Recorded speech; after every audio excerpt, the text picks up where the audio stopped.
దేవునికి సాక్షులుగా ఉన్నారండి. ఈ ఉదయకాలంలో మనం ముగ్గురు ఎత్తుకుంటున్నామండి. ముగ్గురు కోసం ఆడుకుంటున్నాం. ఆ ముగ్గురు పేర్లే షద్రక్, మెషక్, అబేద్నెగోలు అండి. వీళ్ళు దేవునికి సాక్షులుగా ఉన్నారట. వారు ఎలా సాక్షులుగా ఉన్నారో ఒకసారి మనము వర్తమానం నుంచి, బైబిల్ నుంచి తెలుసుకుందాం, విందాం. ఆ ప్రభావత్వముతో మనము కూడా ఈ భూమి మీద నిలబడటానికి ప్రయత్నించేద్దాం. దేవునికి స్తోత్రం కలుగాక. ఇక్కడ చూడండి, దానియేలు గ్రంథములో మరి 3వ అధ్యాయంలో ఈ కార్యం చూడండి. ఇతను షడ్రక్, మెషక్, అబేద్నెగోలు యవ్వనస్తులు. వీళ్ళు 12 సంవత్సరాల టైంలోనే బబులోను దేశానికి యెరూషలేము నుంచి బబులోను రాజు నెబుకద్నెజరు వీళ్ళని తీసుకొచ్చేసాడు. అంటే బానిసలుగా తీసుకొచ్చేసాడు. దానికి ముందు ఘోరమైన పరిస్థితి ఏర్పడింది. యెరూషలేము అగ్నితో కాల్చబడింది. గుమ్మాలు ఏమండి చాలా ఆ యొక్క మందిర ఉపకరణములు చాలా పాడైపోయినాయి. అక్కడ నెబుకద్నెజరు వెళ్ళి తన సైన్యంతో యెరూషలేమును ఊచకోతకు వచ్చాడండి. తన సైన్యంతో వెళ్ళి చాలామందిని హతమార్చాడు, చాలామందిని చంపివేశాడు, చాలామంది గుడ్లు పీకాడు, చాలామందిని కాల్చివేశాడు. ఆ దేశం మొత్తం చాలా పాడైంది. నెబుకద్నెజరు వస్తా 2 తీసుకొచ్చాడు ఆ దేశానికి. ఒకటి షద్రక్, మెషక్, అబేద్నెగోలు అనే యొక్క యవనస్తులను, అంటే కొంతమంది ఇశ్రాయేలు ప్రజలను బానిసలుగా చెరకి కట్టుకుని చేతులు బంధించి దాసులుగా తీసుకొచ్చాడు. ఇంకోటి తీసుకొచ్చాడు, చెప్పాలి ఎవరన్నా? మీరు లోపల అనుకుంటే నాకు వినబడదు, గట్టిగా అంటే వినబడుతుంది. లోపల అంటే నాకు వినబడదు. దేవుని మందిరములో ఉపకరణములు. దేవుడు ఆ సహోదరుని దీవించును గాక. దేవుని మందిరంలో ఉపకరణములను తీసుకొచ్చేసాడండి. మీకు అర్థమైందా? తీసుకొచ్చేసి ఒక చోట దాచేసాడు. దాచేసిన తర్వాత ఇక రాజ్యాన్ని నడిపిస్తున్న సమయం. అప్పుడు ఆ టైంలో షద్రక్, మెషక్, అబేద్నెగోలు అనేక యవనస్తుల నుంచి పని కొరకు పిలిచాడనమాట. మొదటి అధ్యాయంలో వారు ఎలా నిలబడ్డారంటే, అక్కడ ఒక వ్యక్తి తీసుకుని వచ్చి, ఇదిగో రాజు ఆహారం తినండి, రాజభోజనం చేయండి, 10 రోజుల తర్వాత ఆయన దగ్గర నిలబడండి, ఆయనకి నచ్చితే మిమ్మల్ని తీసుకుంటాడు, ఆయన పనిలో పెట్టుకుంటాడు, లేదా ఒక పని కోసం నిర్ణయిస్తాడు అన్నప్పుడు వాళ్ళందరూ చెప్పారు, రాజు భోజనం భుజించము, రాజు చేసే ద్రాక్షారసం మేము తాగము, మాకు దానివల్ల అపవిత్రపరచబడము అనే మాట అన్నారండి వాళ్ళు. అంటే ద్రాక్షారసము తాగమంటే మందు తాగము, ఆహారం తినము, ఆ ఆహారం చేత మేము అపవిత్రపరచుకోము, మేము సామాన్యమైన ఆహారం తింటాం, మమ్మల్ని వదిలిపెట్టేయండి, 10 రోజుల తర్వాత చూడండి అన్నప్పుడు నిజంగానే 10 రోజుల తర్వాత అందరికన్నా వీళ్ళే బాగా చాలా అద్భుతంగా ఆకర్షించబడ్డారండి. దేవునిలో ఉన్నవారు ఎప్పుడు ప్రకాశిస్తూ ఉంటారు. వారి మొక్కల మీద ఎప్పుడు కూడా ఏదో ప్రకాశిస్తూ ఉంటుంది. వారి వెనక ఏదో ఒక శక్తి పనిచేస్తుంది. వారి మీద గొప్ప వెలుగు ఉదయిస్తూ ఉంటుంది. దేవునికి స్తోత్రం కలుగాక. ఆ రోజు జరిగిన తర్వాత వీళ్ళు తన పనిలో ఉన్నారు. కానీ వీళ్ళు అక్కడ ఉన్నా కానీ తమ దేవుణ్ణి మర్చిపోలేదు. యెరూషలేముకి దూరంగా ఉన్నారండి వాళ్ళు. చాలామంది యెరూషలేములో ఉంటే దేవుని కలిగి ఉంటారు, కానీ యెరూషలేములో లేకపోయినా, యెరూషలేముకి దూరంగా ఉన్న, యెరూషలేములో ఏముంది? యాజకులు ఉన్నారు, యెరూషలేము ఉంది, మందిరం ఉన్నది, యెరూషలేములో ఉంది, బలుల అర్పణలు ఉన్నాయి. అంటే వాటన్నిటికీ దూరంగా వారు బానిసలుగా ఒక దేశంలో ఉన్నాను, దేవుని పట్ల భయభక్తులు ఉన్నారండి. అంతేకాదు, వీళ్ళు ముగ్గురు కలిసి ప్రార్థన చేస్తున్నారంటండి. వీళ్ళు ముగ్గురు కలిసి దేవుని ఆరాధిస్తున్నారు. వీళ్ళు ముగ్గురు మంచి దోస్తులు, మంచి స్నేహితులు. ఈ ముగ్గురికి ఒకే దేవుడు, ఒకే ప్రవక్త, ఒకే వాక్యము, ఒకే విశ్వాసము, ఒకే బయలుపాటు వరకు ఉంది. ప్యారా బాల్యము నుంచి వారు యెహోవా యందు భక్తులు గల వరకు ఉన్నారు. వాళ్ళు బాల్యము నుంచి ఎదుగుతూ అలా ప్రార్థనలో, వాక్యములో, అంటే వారికి బోధకులు లేడు, ఎక్కడ వారికి ఆరాధన లేదు, వారికి బోధించే బోధ లేదు. కానీ ఎప్పుడో చదివిన ప్రవక్త వర్తమానములు, ఇర్మియా గ్రంథములు, యెహెజ్కేలు గ్రంథములు, చాలామంది ఇచ్చినటువంటి వాక్యాలు, అవన్నీ వారు విని ప్రైజ్ ది లార్డ్ బాగా లోపల జీర్ణింప చేసుకొని వారు ఆ మాటలతో నిలబడ్డారండి. దాంట్లో మొట్టమొదటి ఏంటంటే మోషే చెప్పిన మాట వారికి బాగా బోధపడింది. నీ దేవుడు యెహోవా తప్ప ఇంకో దేవుడు లేడు. అంతేగాని నీ దేవుడు యెహోవా తప్ప ఇంకో దేవుడు నమస్కరించొద్దు, పూజించొద్దు, ఆరాధించొద్దు అని చెప్పడం జరిగింది. దాంతో నిలబడ్డారు వాళ్ళు. Praise the lord. కాబట్టి రాజు సముఖ్యంలో అన్ని పనులు చేస్తున్నారు, కానీ సమయం వచ్చినప్పుడు ఆ విగ్రహానికి వాటికి బహు దూరంగా ఉంటున్నారు. వీళ్ళని ఎలా బంధించాలి, వీళ్ళని ఎలా ఇరికించాలి అని ఈ ముగ్గురు పరిశుద్ధుల మీద, ఈ ముగ్గురు దేవుని కుమారుల మీద మరి శత్రు సైన్యము పగబట్టిందన్నమాట. కాబట్టి నీతిగా నడిచేవారి మీద దెయ్యము ఖచ్చితంగా కక్కుతుంది అనమాట అండి. దుమ్ము వేస్తూ ఉంటుంది. మీకు తెలుసా? ప్రభు నా మహిమకులేగాక. అప్పుడు వాళ్ళని ఎలా బంధించాలి, ఏం చేయాలని ప్లాన్తో ఉన్నారు. శత్రువు ఎప్పుడు కూడా నిన్ను కృంగదీయటము, నేను అవమానపరచడము, నిన్ను ఎప్పటికప్పుడు అరగదొక్కడమే శత్రువు యొక్క ఉద్దేశమైంది. శత్రువు ఎప్పుడు కూడా నిన్ను సంతోషంగా ఉండనివ్వడు. శత్రువు ఎప్పుడు కూడా నిన్ను ఆనందంగా ఉండనివ్వడు. శత్రువు ఎప్పుడు కూడా నిన్ను మనశ్శాంతిగా ఉండనివ్వడు. వీటన్నిటిపైన ఒత్తిడి చేసుకొని వస్తుంటాడు. దేవునికి స్తోత్రం కలుగాక. అయినా వీళ్ళు ఆరాధన మానలేదండి. శ్రమలు వచ్చాయి, కష్టాలు వచ్చాయి, బాధలు వచ్చాయి, అవమానాలు వచ్చాయి. ఆ శత్రువులు రకరకాలుగా వారి మీద మాటలు నూరుతూ ఉన్నారు. అయినా సరే వీరే రోజు వీళ్ళ ప్రార్థన మానలేదు, ఆరాధన మానలేదు. ఆ ముగ్గురే ఆరాధన చేస్తున్నారు, ఆ ముగ్గురే దేవుని స్తుతిస్తున్నారు, ఆ ముగ్గురు ఎక్కువ ప్రార్థనలు ఉంటున్నారు. వీళ్ళెవరు చెప్పచ్చా? ప్రార్థనా పరులండి, దేవుని కుమారులండి వీళ్ళు. యవ్వన కాలములోనే వివాహానికి ముందు నుంచే వారు దేవుల్లో భయభక్తులు గలవారుగా ఉన్నారండి. ఆది నుంచి వారిని కాపాడుకొస్తున్నారు దేవుడు వారిని. దేవునికి స్తోత్రం కలుగాక. అప్పుడు వాళ్ళు ఏం చేశారంటే, వీళ్ళు ఎలా కాదు, వీళ్ళని ఎలాగైనా సరే బంధించి వీళ్ళ మీద పగ తీర్చుకోవాలి. వీళ్ళు మా మీద నాయకులుగా ఉంటారా? ఎందుకంటే వాళ్ళందరికన్నా వీళ్ళ నాయకులు అయిపోయారండి. దేవుడు హెచ్చిస్తే వాళ్ళు నాయకులుగా ఉంటారు, దేవుడు హెచ్చిస్తే ఏలికలుగా ఉంటారు. ఏలికలు కాదండి, ఏలేవారిగా ఉంటారు. దేవునికి స్తోత్రం కలుగాక. దేవుడు హెచ్చిస్తే వారి పైన ఎప్పుడు ఉన్నత స్థలములో ఉంటారండి వాళ్ళు. ఈ ఎదుగుదల చూసి శత్రువుకి నచ్చలేదండి. నీ ఎదుగుదల చూసి శత్రువు ఎప్పుడు సంతోషించడు. అర్థమైందా? దేవునికి స్తోత్రం కలుగాక. దేవుళ్ళు ఎదగటం కూడా శత్రువునే సాతానికి ఏమాత్రమూ ఇష్టం లేదు. ఓ మాట చెప్పనా, నువ్వు ఈ ఆదివారం చర్చికి రావటం దేవునికి ఇష్టం లేదు. సాతానికి ఇష్టం లేదండి. ఎవరికి ఇష్టం లేదు? సాతానికి ఇష్టం లేదు. నువ్వు ఇక్కడికి వచ్చి ప్రార్థన చేయటం, ఆరాధించడం, వాక్యం వినటం వాడికి అసలు ఇష్టము లేదు. అప్పుడు ఏం చేస్తాడు వాడు? ఎవరినో గెలుతూ ఉంటాడు, అర్జెంటుగా కాల్స్తో లేదా అర్జెంటుగా ఏదో విధంగా ఇక్కడి నుంచి లాక్కిపోతాడు అన్నమాట అండి. అందుకే కొంతమంది ప్రార్థన వదిలి వెళ్ళిపోతూ ఉంటారు. వాళ్ళకి ఆత్మ పెట్టిందో అనుకుంటాను నేను. వాళ్ళు వెళ్ళిపోవట్లేదు, వాళ్ళు లాక్కి వెళ్ళిపోతున్నాడు ఒక దెయ్యం. ఏదో వంక మీద, ఏదో కార్యక్రమం మీద. అంటే నీ ఎదుగుదలను సాతాను అనేవాడు ఇష్టపడలేదు. అక్కడ అబ్రహాము కుమారులు ఈ షద్రక్ మెషక్ అబేద్నెగోలు అక్కడ ఉన్నప్పుడు వీళ్ళు ఉన్నత నాయకులుగా ఉన్నారు. వాళ్ళు ప్రజలపైన అధికారులుగా ఉన్నారు. ఈ అధికారులు ఎలాగైనా పడగొట్టాలి, ఎదుగుదలని పడగొట్టాలి అని వీళ్ళ ముగ్గురి మీద అక్కడ కొంతమంది పూర్తిగా విష చూపుతూ ఉన్నారండి. ఎప్పటికప్పుడు వాళ్ళు ఏం చేయకుంటారంటే, వాళ్ళు వీళ్ళని ఎలా పట్టాలని చెప్పి మంచి పగడబంది ప్లాన్ చేశారండి. అక్కడ ఒక విగ్రహం తయారు చేశారు. అయ్యా, మైదానంలో విగ్రహం పెడదాం, ఈ విగ్రహానికి ఒక సమయం కేటాద్దాం. ఆ సమయంలో సింఫోనీ సంగీత నాదముతో, బోరలతో, తంబురలతో, వాయిద్యాలతో వాయించినప్పుడు అందరూ కూడా శబ్దం వినగానే వారి పనులన్నీ మాని మైదానంలోకి వచ్చి, ఆ యొక్క గ్రౌండ్లోకి వచ్చి ఏం చేయాలట?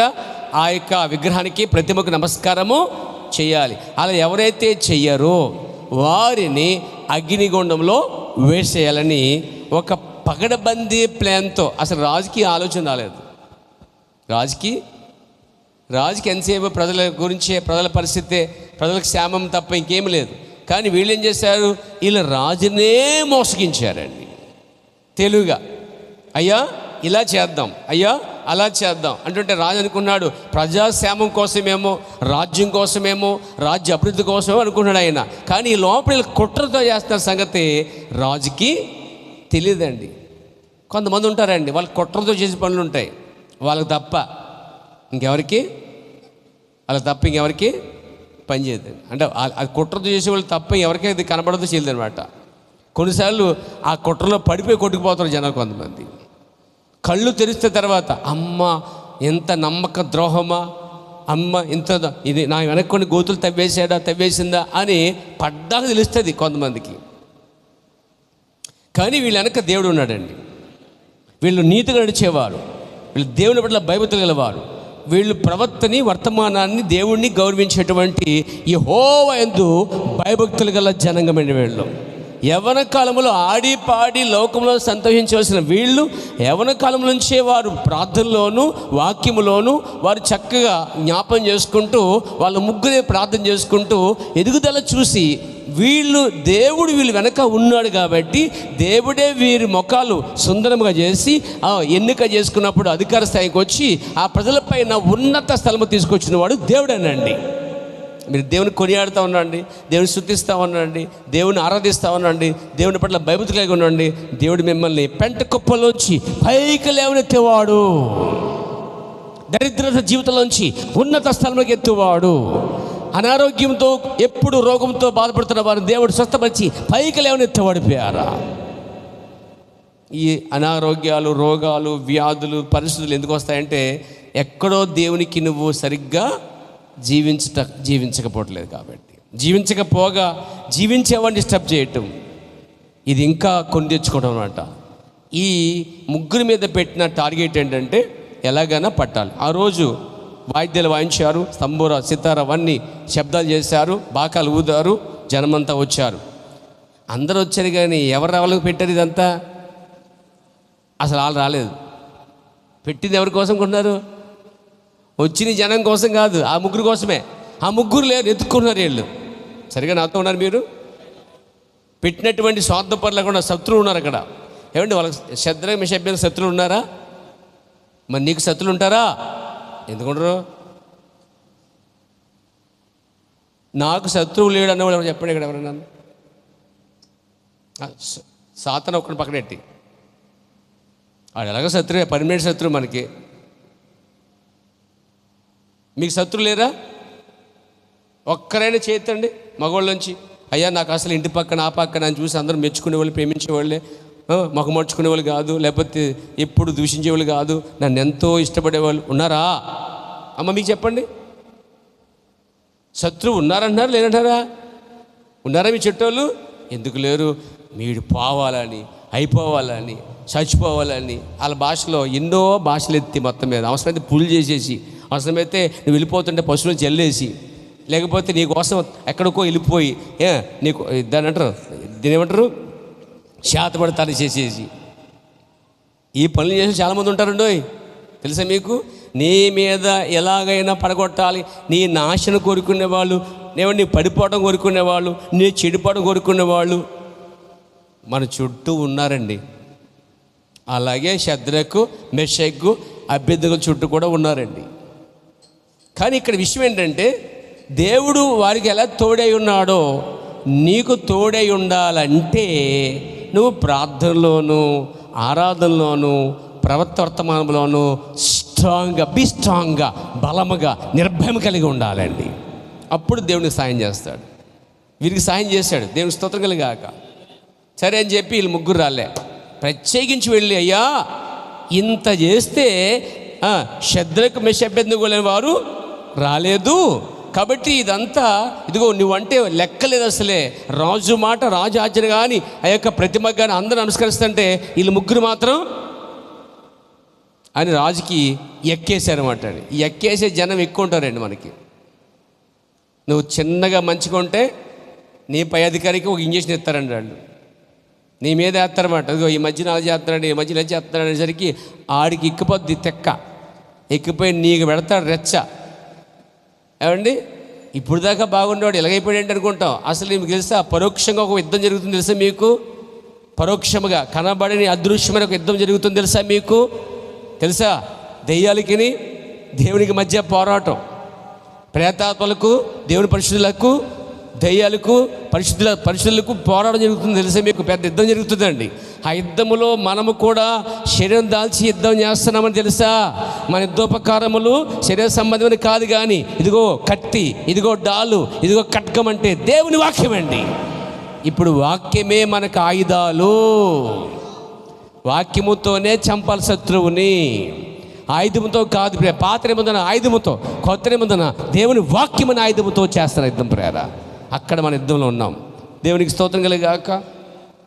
అదే పాత నిబంధన యుద్ధం అయితేనా కత్తి పట్టుకుని పేకలు కోసుకుంటూ పోయేవారండి, పొడుచుకుంటూ పోయేవారు, రాళ్ళతో కూడా చంపేసేవారు. అవసరమైతే నానా చిత్రహింసలు చేసి మొత్తం దావీదు ఏం చేశాడు? తల పీక్కొచ్చేసాడు. ఆయనకి మొత్తం తల పట్టుకొచ్చేసాడు. ఎవరి తల? వాళ్ళ నాన్న అన్నాడు, ఒరే వస్తా ఆనవలు పట్టారండి. ఏం తెచ్చాడు? ఇదిగో నాన్న ఆనవలు అడిగి కదా, ఇదిగో తీసుకో అన్నాడు. ఏమిచ్చాడు? ఎంత దారుణం, భయంకరం. పాత నిబంధనలో అంతా యుద్ధాలు ఏమండి, చంపుకుంటారు, నరుక్కుంటారు. కానీ కొత్త నిబంధనలో అది ఆ యుద్ధం మారింది తెలుసా మీకు? ప్రతి క్షణము మన యుద్ధం చేయాలండి. ప్రవక్త అన్నాడు, నీకు వాగ్దాన భూమి కొరకు ప్రతి అంగుళం కొరకు నువ్వు పోరాడాలట. పోరాడకపోతే, యుద్ధములో లేకపోతే నువ్వు పనికి రావంటండి. దేవునికి స్తోత్రం కలిగాక. హలో, మన యుద్ధంలో ఉన్నాం తెలుసా మనం? ఇప్పుడు నేను కూడా యుద్ధం చేస్తున్నాను. ఇక్కడ ఎక్కడో సుప్రభాతం ఉంటాడు, ఎక్కడో మూలని కూర్చుంటాడు. అంటే మిమ్మల్ని కాదు, ఎవడాడు వాడికి ఏ పేరు పెట్టినా తక్కువేనండి. నేను ఎవరిని తిడుతున్నానో మీకు తెలుసు. దేవునికి స్తోత్రం కలిగాక. వాడికి ఏ పేరు పెట్టినా తక్కువే. ఆది సర్పము, గడ సర్పము, ఎన్ని పేర్లు ఉన్నాయి వాడికి. అసలే మోసగాడు ఆది నుంచి, సత్యమే చెప్పనోడు, అబద్ధకుడు ఉన్నాయట. వాడు ఖచ్చితంగా ఎక్కడెక్కడ ఉంటాడు. ఏమండి, నా కోసం ఏం చెప్తాడా అంటే ఆడుకొని చెప్తాను కాబట్టి ఖచ్చితంగా వింటాడు. మీకు తెలుసా? శత్రువుకి ఇష్టం లేని తెలుసా అండి? ఆది కాండం, ప్రకటన గ్రంథం. మీరు ఇష్టం లేనిది ఎక్కువ చదవాలి. అది పోరాటం. అది పోరాటం అంటే ఇష్టం లేనిది ఎక్కువ చదవాలి. మీరు ఎంతమంది ఆది కాండం పూర్తి చేశారు? Very good. దేవుడి దీవించింది కాక. ఎన్ని అధ్యాయాలు ఉన్నాయి? Praise god. దేవునికి స్తోత్రం కలిగాలి. అసలు ఆది కాండం ఎవరు రాశారు చెప్పాలి? ఆది కాండానికి ఇంకొక పేరు చెప్పాడు కాల ప్రవక్త. చెప్పండి ఎవరైనా. ఉత్పత్తి గ్రంథము. దేవునికి స్తోత్రము కలుగునుగాక. ఆది కాండంలో ప్రారంభం ఉంటుంది. సాతానుక ప్రారంభము కూడా అక్కడే ఉంది. కాబట్టి వాడి ప్రారంభాన్ని మీరు తెలుసుకోకూడదనే ఉద్దేశంతోనే దాని యుద్ధకి మిమ్మల్ని రానివ్వట్లేదు ప్రియారా. ప్రకటనలో వాడి అంతం ఉంది. కాబట్టి వాడి అంతం కూడా సిగ్గుకరం. కాబట్టి ఓ శత్రువు మీరు తెలుసుకుని ఇష్టం లేదు కాబట్టి శత్రువు దాన్ని ఏం చేస్తాడు? దాచిపెడతా ఉన్నాడు. అందుకే ఈరోజు ప్రకటన చెప్తే నిద్ర వచ్చేది, ఆది కాండం చెప్తే అయ్యి బాబు ఏం కావలేదు, ఆ పాదాలంటే అర్థం కావట్లేదు. ఖచ్చితంగా రెండు దగ్గర యుద్ధం చేయండి మీరే. మీరు శత్రువుకి ఏది ఇష్టం లేదు సార్? దేవుని వాక్యం అంటే ఇష్టం లేదండి. వాక్యముతోనే మాట్లాడండి. అవసరమైతే మీరు వాక్యముతోనే మాట్లాడండి, వాక్యముతోనే సమాధానం చెప్పండి. ఇలా రాయబడింది అనే యుద్ధం చేశాడు యేసుక్రీస్తు భూమి మీద, రంగం మీద ఉన్నప్పుడు. ఇలా రాయబడిందని పౌలు, ఇలా రాయబడిందని పేతురు, ఇలా రాయబడిందని చెప్పి కొత్త నిబంధనలో పరిశుద్ధులందరూ ఇలాగూ రాయబడింది, ఇది రాయబడింది, ఆ లేఖను చదవలేదా, ఈ లేఖను ఎరగవా అని పాత నిబంధన వచనాలు తీసుకొచ్చి ఎత్తి చూపించి యుద్ధం చేశారండి. మరి పాత నిబంధనలో ప్రవక్తలు అయితే యెహోవా ఎలాగూ సెలవిచ్చుచున్నాడు యుద్ధం చేసుకొచ్చారండి. దేవునికి స్తోత్రం కలిగాక. ఆఖరికి రాజుకి బాగా ఎక్కేశారండి. ఇక రాజు ఆ నరం ఇండేషన్ ఎక్కబడవి వెళ్ళిపోయి అది తీసుకొచ్చాడు అన్నాడండి. సైనికులు పంపించాడు. సైనికులు వెళ్ళేసరికి వీళ్ళు ముగ్గురు గృహంలో ప్రార్థన చేసుకున్నారంటండి. మన ప్రవక్త అన్నాడు వాళ్ళు చక్కగా ప్రార్థనలు ఉన్నారంటండి. షద్రక్, మెషక్, అబేద్నెగోలు ముగ్గురు ప్రార్థన చేసుకుంటారండి. అక్కడ వేల మంది ప్రాణ భయముతో అగ్నిగుండంలో పడేస్తారని భయముతో వెళ్ళి రాజు పెట్టిన విగ్రహాన్ని ఆ మైదానంలో మోకాల మీద ఉండి సాష్టాంగ పడతా ఉన్నారు. కానీ వీళ్ళు ముగ్గురు మాత్రం, అంతమందిలో వాక్యం నిలబడిన వారు ముగ్గురు కనిపిస్తున్నారు. ఈరోజు ప్రపంచమంతటిలోంచి వాక్యం కోసం నిలబడిన ఒక చిన్న వధువు, వేళ్ళ మీద లెక్కించే వధువు ఉంటుందండి పేర. అది రాబోయే వధువుకి స్థానం తీసుకున్నారు ముగ్గురు కూడా. మిగతా జనం రాజీ పడిపోయిన వారు ప్రాణభయముతో సాష్టాంగపడి తన జన్మ హక్కును అమ్ముకున్న ఏసావు లాంటి వారు. వాళ్ళు తన పవిత్ర జీవితాన్ని తాకట్టు పెట్టిన అహాబు లాంటి వారు వీళ్ళు పేర. రాజీ పడిపోయిన జనాంగం మధ్యలో రాజీ పడిన ముగ్గురు ఉన్నారండి. ఆ ముగ్గురు కోసం నేను మాట్లాడుకుంటున్నాను. దేవునికి స్తోత్రం కలిగాక, దేవునికి మహిమ కలిగాక. సైనికులు వచ్చి తలుపు కొట్టారు, తలుపు తెరిచారు. మేము ప్రార్థన చేసుకుంటున్నాం అన్నారంట వాళ్ళు. అయ్యా రాజు రమ్మన్నాడు. కాసేపు ఆగండి, ప్రార్థన చేసుకుంటున్నాం ఉన్నారట. ఎంత ధైర్యం అండి వాళ్ళకి. రాజు రమ్మన్నాడంటే ఏం చేస్తాం? కానిస్టేబుల్ రమ్మన్నాడంటేనే అయ్య బాబాయ్ కానిస్టేబుల్ రమ్మన్నాడు భయపడతాంగా. మరి రాజే రమ్మన్నాడు అంటే ఏంటి? పిఎంలు అంటాడు అనమాట. ప్రధానమంత్రి లాంటివాడు కౌరు పెట్టాడు, రమ్మన్నాడు. ఎవరు తెలిసేళ్ళు? ఇంకా శత్రుకి ప్రార్థనలు ఉన్నాడు, అయిపోవాలి. ఇక మిస్సక ప్రార్థనలు అయిపోవాలి. ప్రార్థన అయిపోయిన తర్వాత తాతీగా వచ్చారండి వీళ్ళు. సభ అంతా మండుతుందనమాట అండి. వీళ్ళు దేనికి ప్రాధాన్యత ఇచ్చారు తెలుసు? ఇక్కడ దేవునికి, దేవుని సన్నిధికి, దేవునితో మాట్లాడడానికి. సమస్యలు ఎలాగున్నా కానీ నువ్వు దేవునితో మాట్లాడటం ఆపకూడదు.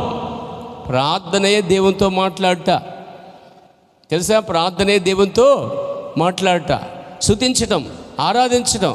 అసలు వారికి ఒక ప్రవక్త లేడు అక్కడ. వారికి ఒక యాజకులు లేడు, నడిపించడానికి ధర్మశాస్త్రం బోధించడానికి ధర్మశాస్త్రం లేదు, ఏమీ లేవు వారికి.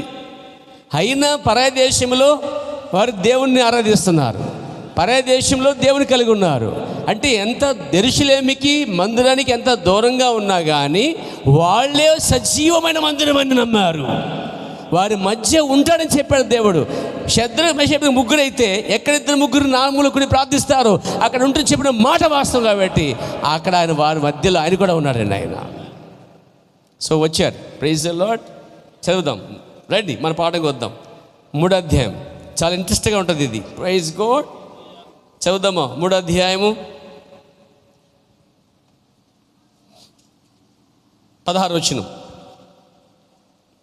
శద్రకును మెషకును అబేద్నెగోయు రాజుతో ఇలాగు చెప్పిరి.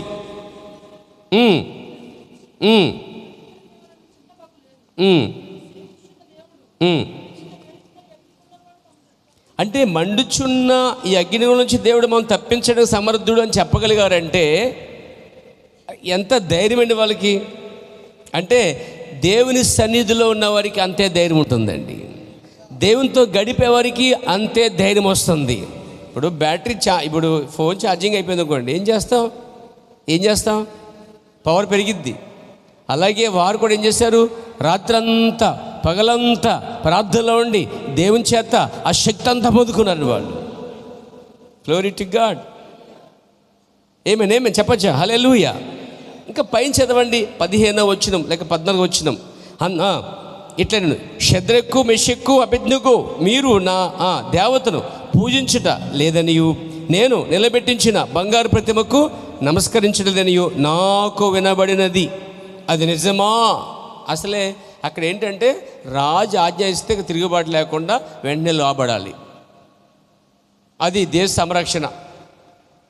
వీళ్ళు తిరుగుబాటు చేసినట్టుగా క్రియేట్ చేశారు వాళ్ళు. అంటే ఇక్కడ వీళ్ళు ఈ విషయములో తప్ప దొరకరు, వీళ్ళని ఈ విషయంలో లిఖించాలి అని వారు నిర్ణయించుకున్నారు. అర్థమైందండి? వీళ్ళు దేవుణ్ణి ఆరాధించేవారు. పైగా వాళ్ళు ఎప్పుడు కూడా యెరూషలేము వైపు ఆ తలుపులు తెరిచి ప్రార్థన చేస్తున్నట్టు జనంగం అండి వీళ్ళు. దేవునికి స్తోత్రం కలిగాక. అది నిజమా అని అడిగారు.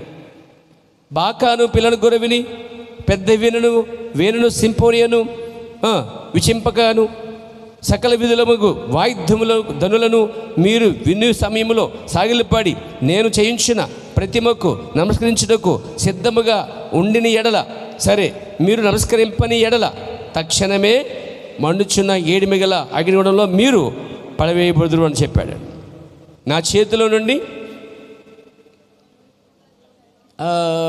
అసలు ఇక్కడ దేవుడి దగ్గరికి వచ్చాడు. మళ్ళా వాడు ఆ మాట అంటమే తప్పు. ఏమండి?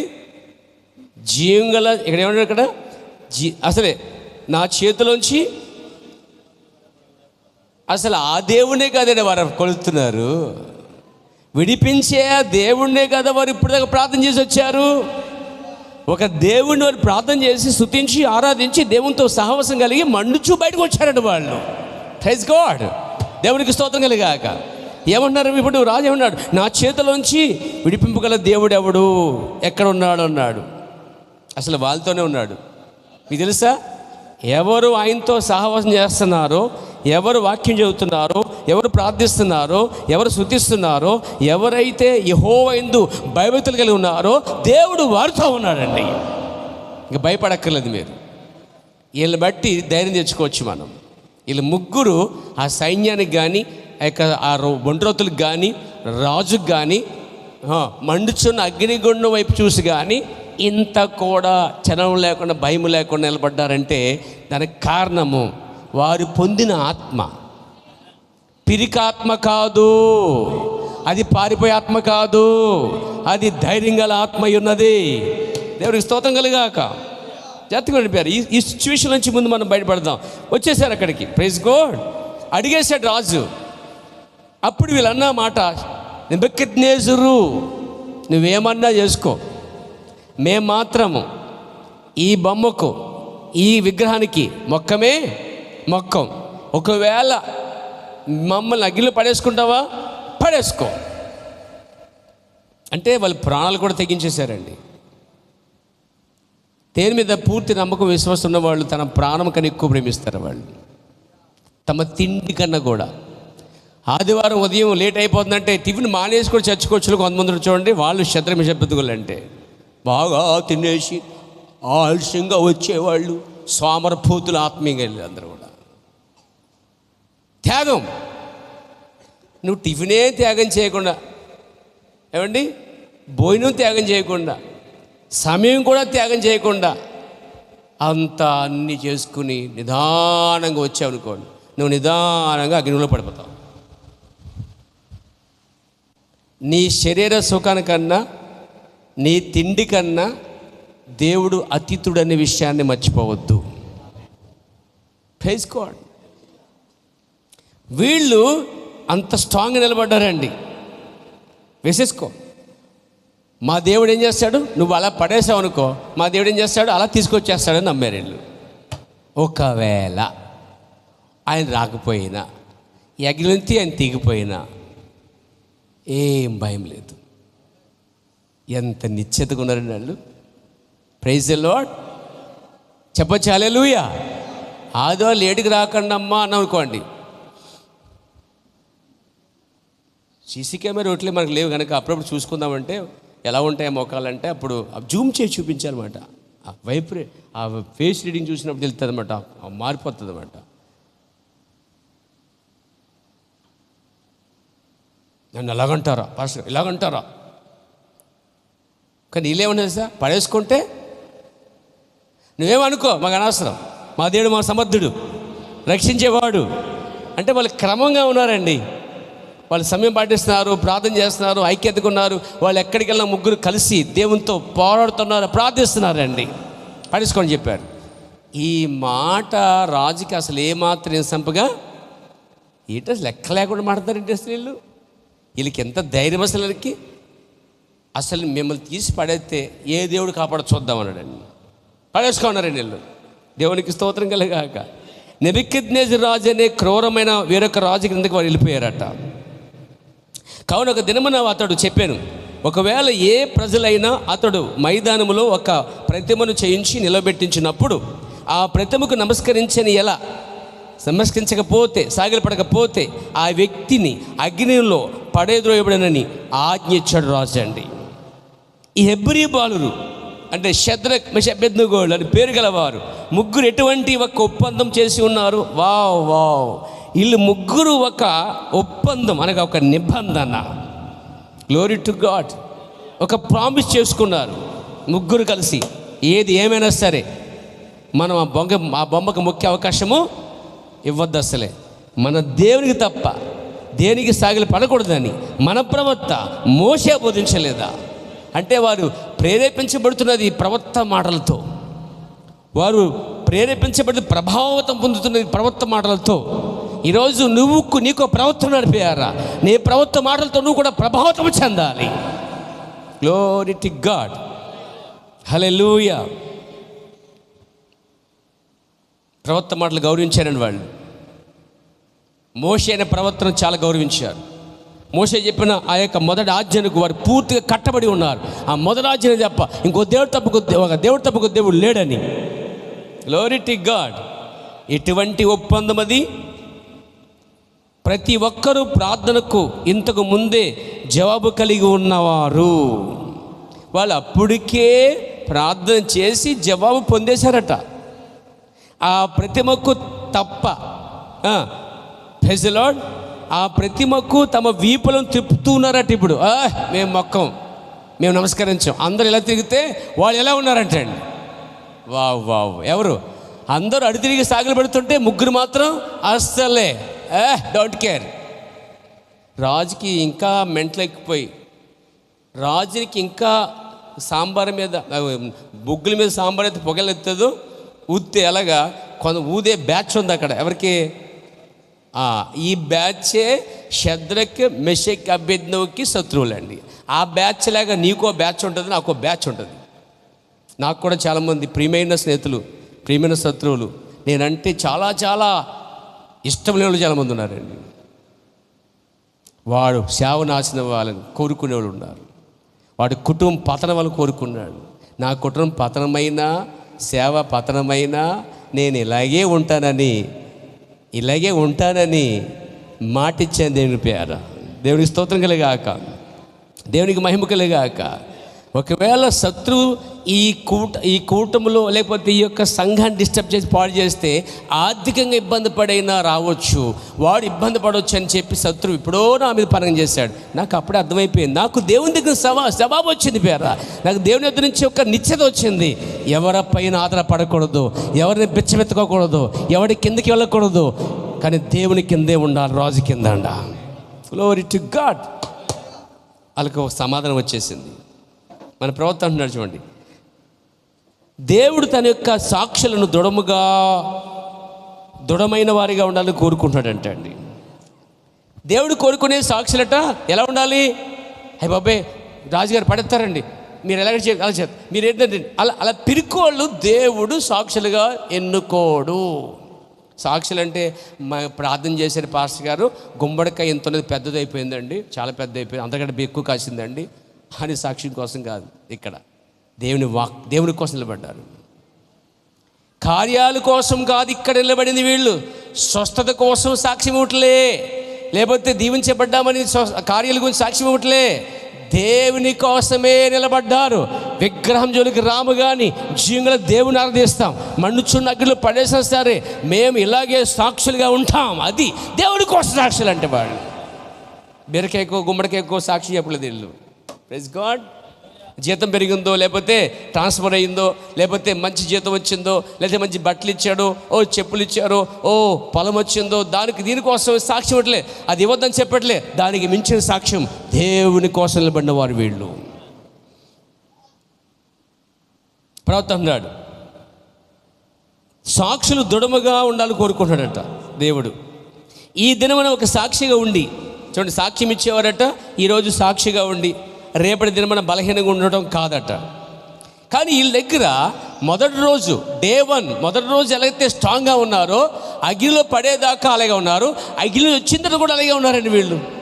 వీళ్ళ సాక్ష్యం విషయంలో ఎక్కడ రాజీ పట్టలేదండి. నాతో ఉన్నారా? ప్రభు నన్ను మహిమగలగాక. కానీ చాలామంది సాక్ష్యము ఏమండి అన్నీ బలంగా బాగుంటే సాక్ష్యం ఇస్తారండి, ఏమీ లేకపోతే సాక్ష్యం ఇస్తారా? ఉద్యోగం ఊడిపోయింది, దేవునికి స్తోత్రం, ఉద్యోగం ఊడిపోయింది, అయినా నేను దేవుని కలిగి ఉన్నాను అని సాక్ష్యం చెప్పగలరా మీరు? మిమ్మల్నే. ఇంట్లో గ్యాస్ అయిపోయింది, దేవునికి స్తోత్రం, అయినా సరే దేవుడు నాకున్నాడు అని చెప్పగలరా? గ్యాస్ అయిపోయింది పాస్టర్ గారు, ఉద్యోగం తీసేసి ఎలా బతకాలి అర్థం కావట్లేదు. ఇంకెక్కడ ఉన్నారండి అసలు మీరు? అవన్నీ అవసరమని నీకన్నా బాగా ఒక ఆయన తెలుసు. ఒక్క వాక్యం మీకు జ్ఞాపం చేస్తాను, మత్తయి సువార్త అండి. Glory to God. 6వ అధ్యాయం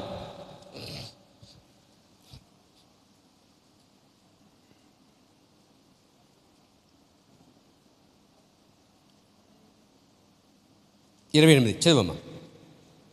6:28 వస్త్రములను గురించి మీరు చిందింపనేల అడవి పువ్వులు ఎలాగో ఎదుగుచున్నావో ఆలోచించుడి. అవి కష్టపడవు, వడకవు, అయినను తన సమస్త వైభవముతో కూడిన సొలొమోను సహితము వీటిలో ఒకదాని వల్లైనను అలంకరింపబడలేదు. నేడుండి రేపైలో వేయబడు అడవి గడ్డిని దేవుడిలాగా అలంకరించినలా అల్ప విశ్వాసులారా, మీరు మరి నిశ్చయముగా వస్త్రములు ధరింపచేయును కదా. కాబట్టి ఏమి తిందమో, ఏమి తాగుదమో, ఏమి ధరించుదమో చిందింపకుడి. అన్యజనులు వీటన్నిటి గురించి విచారింతురు. ఇవన్నీ 32 ఇవన్నీ మీకు కావాలని. మీకంటే ఎవరు తెలుసు? ముందు నీకంటే ఎవరు తెలుసు? నీకు తినట్లేదు అసలే. కానీ బైబిల్ చెప్తుంది ఇవన్నీ మీకు కావాలని మీకంటే బాగా ఎరిగిన వాడు ఒకడున్నాడు. Praise the lord. మీ పరలోక తండ్రికి తెలియను. Glory to God. ఇవన్నీ ఉద్యోగం అవసరమే, తిండి అవసరమే, భోజనం అవసరమే, నీకు భూమి అవసరమే, నీకు ఇల్లు అవసరమే, నీకు బైక్ అవసరమే, నీకు పెళ్ళి అవసరమే, నీకు పిల్ల అవసరమే, నీకు కుటుంబం అవసరమే. ఇవన్నీ అవసరమని ఈ కార్యాలన్నీ కూడా నీకన్నా బాగా ఎరిగిన వాడు ఒకడు ఉన్నాడు. ఆయనే పరలోక తండ్రి అండి. వీటి దగ్గర ఆగిపోవద్దు. వీటి కోసం సాక్ష్యం కాదు ఇవ్వాల్సింది. ముఖ్యంగా ఇవ్వటం మంచిదే, కానీ వీటికంటే ఉన్నతమైన అవి ఉన్నా లేకపోయినా దేవుని కలిగి ఉన్నామని ఒక తృప్తి అయితే నీకు ఉండాలి. పేరం ఈ ఇశ్రాయేలు పిల్లలు వెళ్ళే షద్రక్ మెషక్ అబేద్నెగోళ్ళు దేవునికి కరెక్ట్ అయిన వారు సాక్షులుగా ఉన్నారట అండి. స్ట్రాంగ్గా ఉన్నవారండి వీళ్ళు సాక్ష్యంలో. ఏ విషయంలో సాక్ష్యం ఇస్తున్నారు వీళ్ళు? ఉద్యోగం గురించో, డబ్బుల గురించో, పొలాల గురించో, ఇళ్ళ గురించో కాదు, కానీ దేవుని గురించి సాక్ష్యం ఇస్తున్నారు. మా దేవుడు సమర్థుడు, ఈ అగ్నిలో చిడిపించే సమర్థుడు అని చెప్తున్నాడండి. ఈలోపు రాజుకి కోపం వచ్చేసండి. రై ఇప్పుడు దానికన్నా 7 అంతులు. ఎన్ని అంతులండి? ఇప్పుడు ఉన్నదే అసలు మండుతుందంటే 7 అంతులు చేయమన్నాడండి. 7 అంతులు చేయమంటే వీళ్ళు ఏం చేస్తారు? ఇంకా ఆనందంగా సంతోషంగా వీళ్ళు కాల్ చేయాలి, వీళ్ళు బుడి చేసేయాలి. ఒక్కడ జీవితం నాశనం వాళ్ళు కోరుకునే మొదటి రకం ఇక్కడ ఉన్నారండి. వీళ్ళే. వీళ్ళకి ఏం పేరు పెట్టడానికి అర్థం కావట్లేదు. సంతోషంగా వెళ్ళి వీళ్ళు హేరే ఎక్కువ చేయండి అని చెప్పి ఆనందం. ఎందుకు? రాజు కోపం వచ్చింది. 7 అంతులు అగ్నిగుండం 7 అంతులు చేయబడింది. మన శత్రువులు అందులో పడి కాలిపోతారు, మనం ఆనందించవచ్చు. ఇదేం మనసు అండి ఇది? ఒక్కడు నశించటం, అక్కడ పడిపోవటం. మేము రాత్రి ఒక వాక్యం చదువుకున్నాం. మా కుటుంబ ఫ్యామిలీ కొంచెం వచ్చిన వాక్యం అండి అది. దేవునికి స్తోత్రం కలిగాక. రాత్రి చదువుకున్నాం మేము.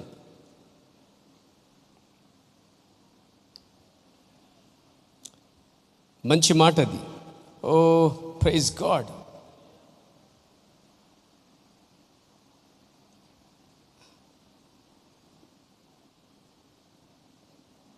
అంటే ఒక్కడు నశించిపోవటం అంటే నువ్వు సంతోషించకూడదట. Glory to God. చాలామంది ఏమంటారంటే వాడు చెడిపోవటం, పడిపోవటం సంతోషపడుతూ ఉంటారు.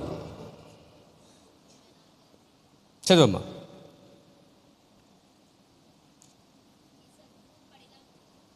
Very good, thank you, God bless you. 24:17 వచ్చింది. చదవమ్మా. నీ శత్రువు పడినప్పుడు సంతోషింపకము, వాడు తొట్టిల్లినప్పుడు నీవు మనసున. చూసారా, ఇది రాత్రి మేము మా కుటుంబ ప్రాణం చేసుకున్నప్పుడు చదువుకున్నాం. ఇప్పుడు గుర్తొచ్చింది అది, సరిగ్గా సమయంకి వచ్చింది మాట. ఒకసారి మళ్ళా చదవండి, మనసు పెట్టి. అక్కడ ఏముందో? నీ శత్రువు పడినప్పుడు సంతోషింపకము, వాడు తొట్టిల్లినప్పుడు నీవు మనసున. అంటే ఏంటి? నీ శత్రువు పడిపోవటము చాలామంది మనసులో ఎలా ఉండదంటే, క్రైస్తవుల్లో ఉంది ఎక్కువ, క్రిస్టియనిటీలో ఉందండి. క్రైస్తవులు బైబిల్ ఎరగరు. బైబిల్ ఎరిగిన వాడే క్రైస్తవుడు. బైబిల్కి సంబంధం లేనివాడు క్రైస్తవుడు కాదు, అన్యుడు. అన్యుడి కంట హీనుడు. బైబిల్ ఎరిగిన వారే క్రైస్తవులు. బైబిల్ బాగా క్షుణ్ణంగా తెలుసుకున్న వాళ్ళే క్రైస్తవులండి. బైబిల్ ఎరగని వారు, చదవని వారు, నామకార్థులు ఉన్నవాళ్ళు క్రైస్తవులు కారు. క్రైస్తవ రూపంలో ఉన్నటువంటి భయంకరమైన ఒక భూ సంబంధమైన అన్యులు వాళ్ళు. నీ శత్రువు పడిపోతే సంతోషించేవారు చాలామంది ఉంటారు చూడండి. అది లోకస్తులు, దేవుని ఎరగిన వారు. కానీ బైబిల్ చదివిన వారు, దేవుడు ఎరిగిన వారు ఏం చేయాలట? నీ శత్రువు పడిపోవడం చూసి నువ్వు సంతోషించకూడదు, జాలి పడాలి, కనికరించబడాలి. ఇప్పుడు శత్రువు చెప్పిన వాళ్ళు వీళ్ళకి ఏ హాని చేయలేదు, అసలు జొలికే రాలేదు. వారికి కేవలం దైవ సంబంధంగా దేవునితో సంబంధం కలిగి ఉన్నారు. దేవుడు తప్పకు దేవుడు లేడని గట్టిగా నమ్ముతున్నవారు, వీళ్ళ మీద వారి ఫోకస్ ఉంది. వీళ్ళు నశింప చేయడానికి, వీళ్ళని ఎలాగైనా సరే తప్పుదారు నడిచివచ్చి ఏదో విధంగా ఇరికించి వీళ్ళని అగ్నిలో వేయించాలి, వీళ్ళని పతనం చూడాలి, వీళ్ళు చంపబడాలి అని ఇక్కడ ఒక జనంగా సంతోషిస్తారు. చూసారా? వాళ్ళు బైబిల్కి సంబంధించిన వాళ్ళు కాదండి. వాళ్ళు బైబిల్కి దేవునికి బయట ఉన్న జనంగమైన వాళ్ళు. నీ పతనం కోరుకునేవాడు, నువ్వు పడిపోతే సంతోషించేవాళ్ళు, నువ్వు చెడిపోతే పండుగ చేసుకునేవాళ్ళు, నువ్వు పడిపోతే చెడిపోతే నీ శత్రువు పడినప్పుడు సంతోషించుకు, వాడు తొట్టిల్లినప్పుడు నీవు మనసున నులసించుకు అని చెప్తుంటే, ఎవరైతే శత్రువు పడిపోతున్నాడో, శత్రువు చెడిపోతున్నాడో సంతోషిస్తున్నాడంటే దెర్ ఈస్ సంథింగ్ రాంగ్. అక్కడ ఏదో పొరపాటు ఉంది పేర. ఒకసారి ఒక ఆయన వచ్చాడు, కూటలు బాగా జరుగుతున్నాయి అన్నమాట. అంతకుముందు కూటలు జరిగాయి, చక్క బాగా జరిగాయి, అయిపోయినాయి. మళ్ళా కూటలు చోట జరుగుతున్నాయన్నమాట. ఆయన ఉద్దేశం ఏంటంటే ఆయన కూటలు మాత్రమే బాగుండాలి, ఆయన కూటలు మాత్రమే ప్రజలు మెచ్చుకోవాలి, మిగతా కూటలన్నీ తిట్టుకోవాలి. ఆయన సంతోషం. ఇదేం ఆత్మ నాకు అర్థం కాలేదండి. ఈయన పని కట్టుకుని ఫోన్ చేసి అక్కడ ఎంతమంది వచ్చారు, ఎలా జరిగింది, ఏం జరిగింది అంటుంటే అక్కడ వార్తావాళ్ళు కొంతమంది ఉంటారు, అయ్యి అక్కడ జనం లేరు, వర్షం వచ్చింది, టెంట్ ఎగిరిపోయింది, అన్నీ పోయినాయి. అలా జరిగిద్దని నాకు తెలుసు. క్రైస్తవుడు, ఒక సేవకుడు ఇంకో సేవ పతనమవుతుందంటే సంతోషిస్తున్నారంటే బైబిల్కి వారు బయట ఉన్నారు. బ్రదర్, సిస్టర్, నువ్వు బైబిల్ సంబంధించినవైతే నీ శత్రువు పడిపోవటం చూసి నువ్వు వెళ్ళి ఏం చేస్తావు తెలుసా? నువ్వు వారికి సాయం చేస్తావు, కనికరిస్తావు. శత్రువు పడిపోవటం సంతోషించాడు చూడండి, వారి క్రైస్తవుడు, వారు దేవుని కుమారుడు, దేవుడి నుంచి వచ్చిన వాడు, వారు దేవుని సంబంధి వాళ్ళు. ఒకటి పతనాన్ని కోరుకుంటారు పేర. ఏమండి, మీ పతనం కోరుకునే లేరా?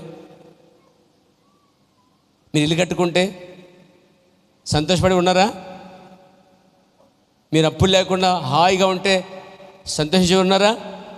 చెప్పండి సార్. మీరు బాగా చదివి మార్కులు చెప్తుంటే పక్క వాళ్ళకి మార్కులు గట్టిగా వచ్చేదానికి దీనికి వీడికి వచ్చే మనకు రాలేదు. ఇదేం ఆత్మ అండి ఇది? ఒకసారి చాలా కాలం కిందట మన సంఘంలో జరిగిన ఒక సంగతి చెప్తాను, పేరు చెప్పనండి. ఈ వ్యక్తి ఎక్కడో ఇంటర్వ్యూకి వెళ్ళాడనమాట. ఈయనతో పాటు ఇద్దరు వెళ్ళారు. అదే ఈయనతో పాటు ఈయన ఇద్దరు వెళ్ళారు. ఇద్దరిలో ఒకడికి వచ్చిందండి ఇంటర్వ్యూ, ఒకడు రానోడేమో బయటోడు, క్షమించండి, వచ్చినోడేమో బయటోడు, రానోడేమో మనోడు, క్రైస్తవుడు, మన చర్చి పిలువారు ఒకప్పుడు, ఇప్పుడు కాదు. అపాయింట్మెంట్ లెటర్ వచ్చిందని చెప్పాడు నాకు రాలేదు, వాడికి వచ్చి ఇద్దరు కలిసి వెళ్ళాం అని ఎంత సనిగేసుకుని ఆడ అసలు అవ్వకూడదు, వెళ్ళినాక ఫెయిల్ అయిపోవాలి. ఎందుకంటే వాడు కలిసి చదువుకుని నేను కలిసి వెళ్ళాం, నేను కలిసి ఇంటర్వ్యూకి వెళ్ళాం, నన్ను పిలవలేదు, నేను ఆడికాడ కొద్దిగా సీనియర్ని, నన్ను పిలవకుండా వాడిని పిలిచారు, కాబట్టి వాడికి అసలు ఉద్యోగం దొరకకూడదు, మళ్ళీ నేను ప్రాణం చేయమని నన్ను. ఇదేంట్రా బాబు, ఇలాంటి ఆత్మలు ఉన్నాయని నాకు అప్పుడే అర్థమైంది. అంటే ట్రైనింగ్ దేవుడు ఇస్తాడు ఒకటి. నేను నాతో ఎలా ఉంటే చెప్తానండి సూట్గా, నువ్వు చాలా అసూయపడు అన్నాను, నువ్వు చాలా, ఆ మాట మీరు అనగలరా? అది కాదు బ్రదర్, మనం అలా ఉండకూడదండి అని నక్కి మడత పెడతాం. మనం ఈ మడత పెట్టడం నక్కులు మనకు ఉండవు, ఏదే ఉండవు కాబట్టే, ఈ మడతలు ఉండవు కాబట్టే మనం మడత లేకుండా జీవిస్తున్నామండి. మడతల జీవితాలు మనకు వద్దు. Praise the lord. సాఫ్గా ఉండాలి. దేవుడికి స్తోత్రం కలిగాక.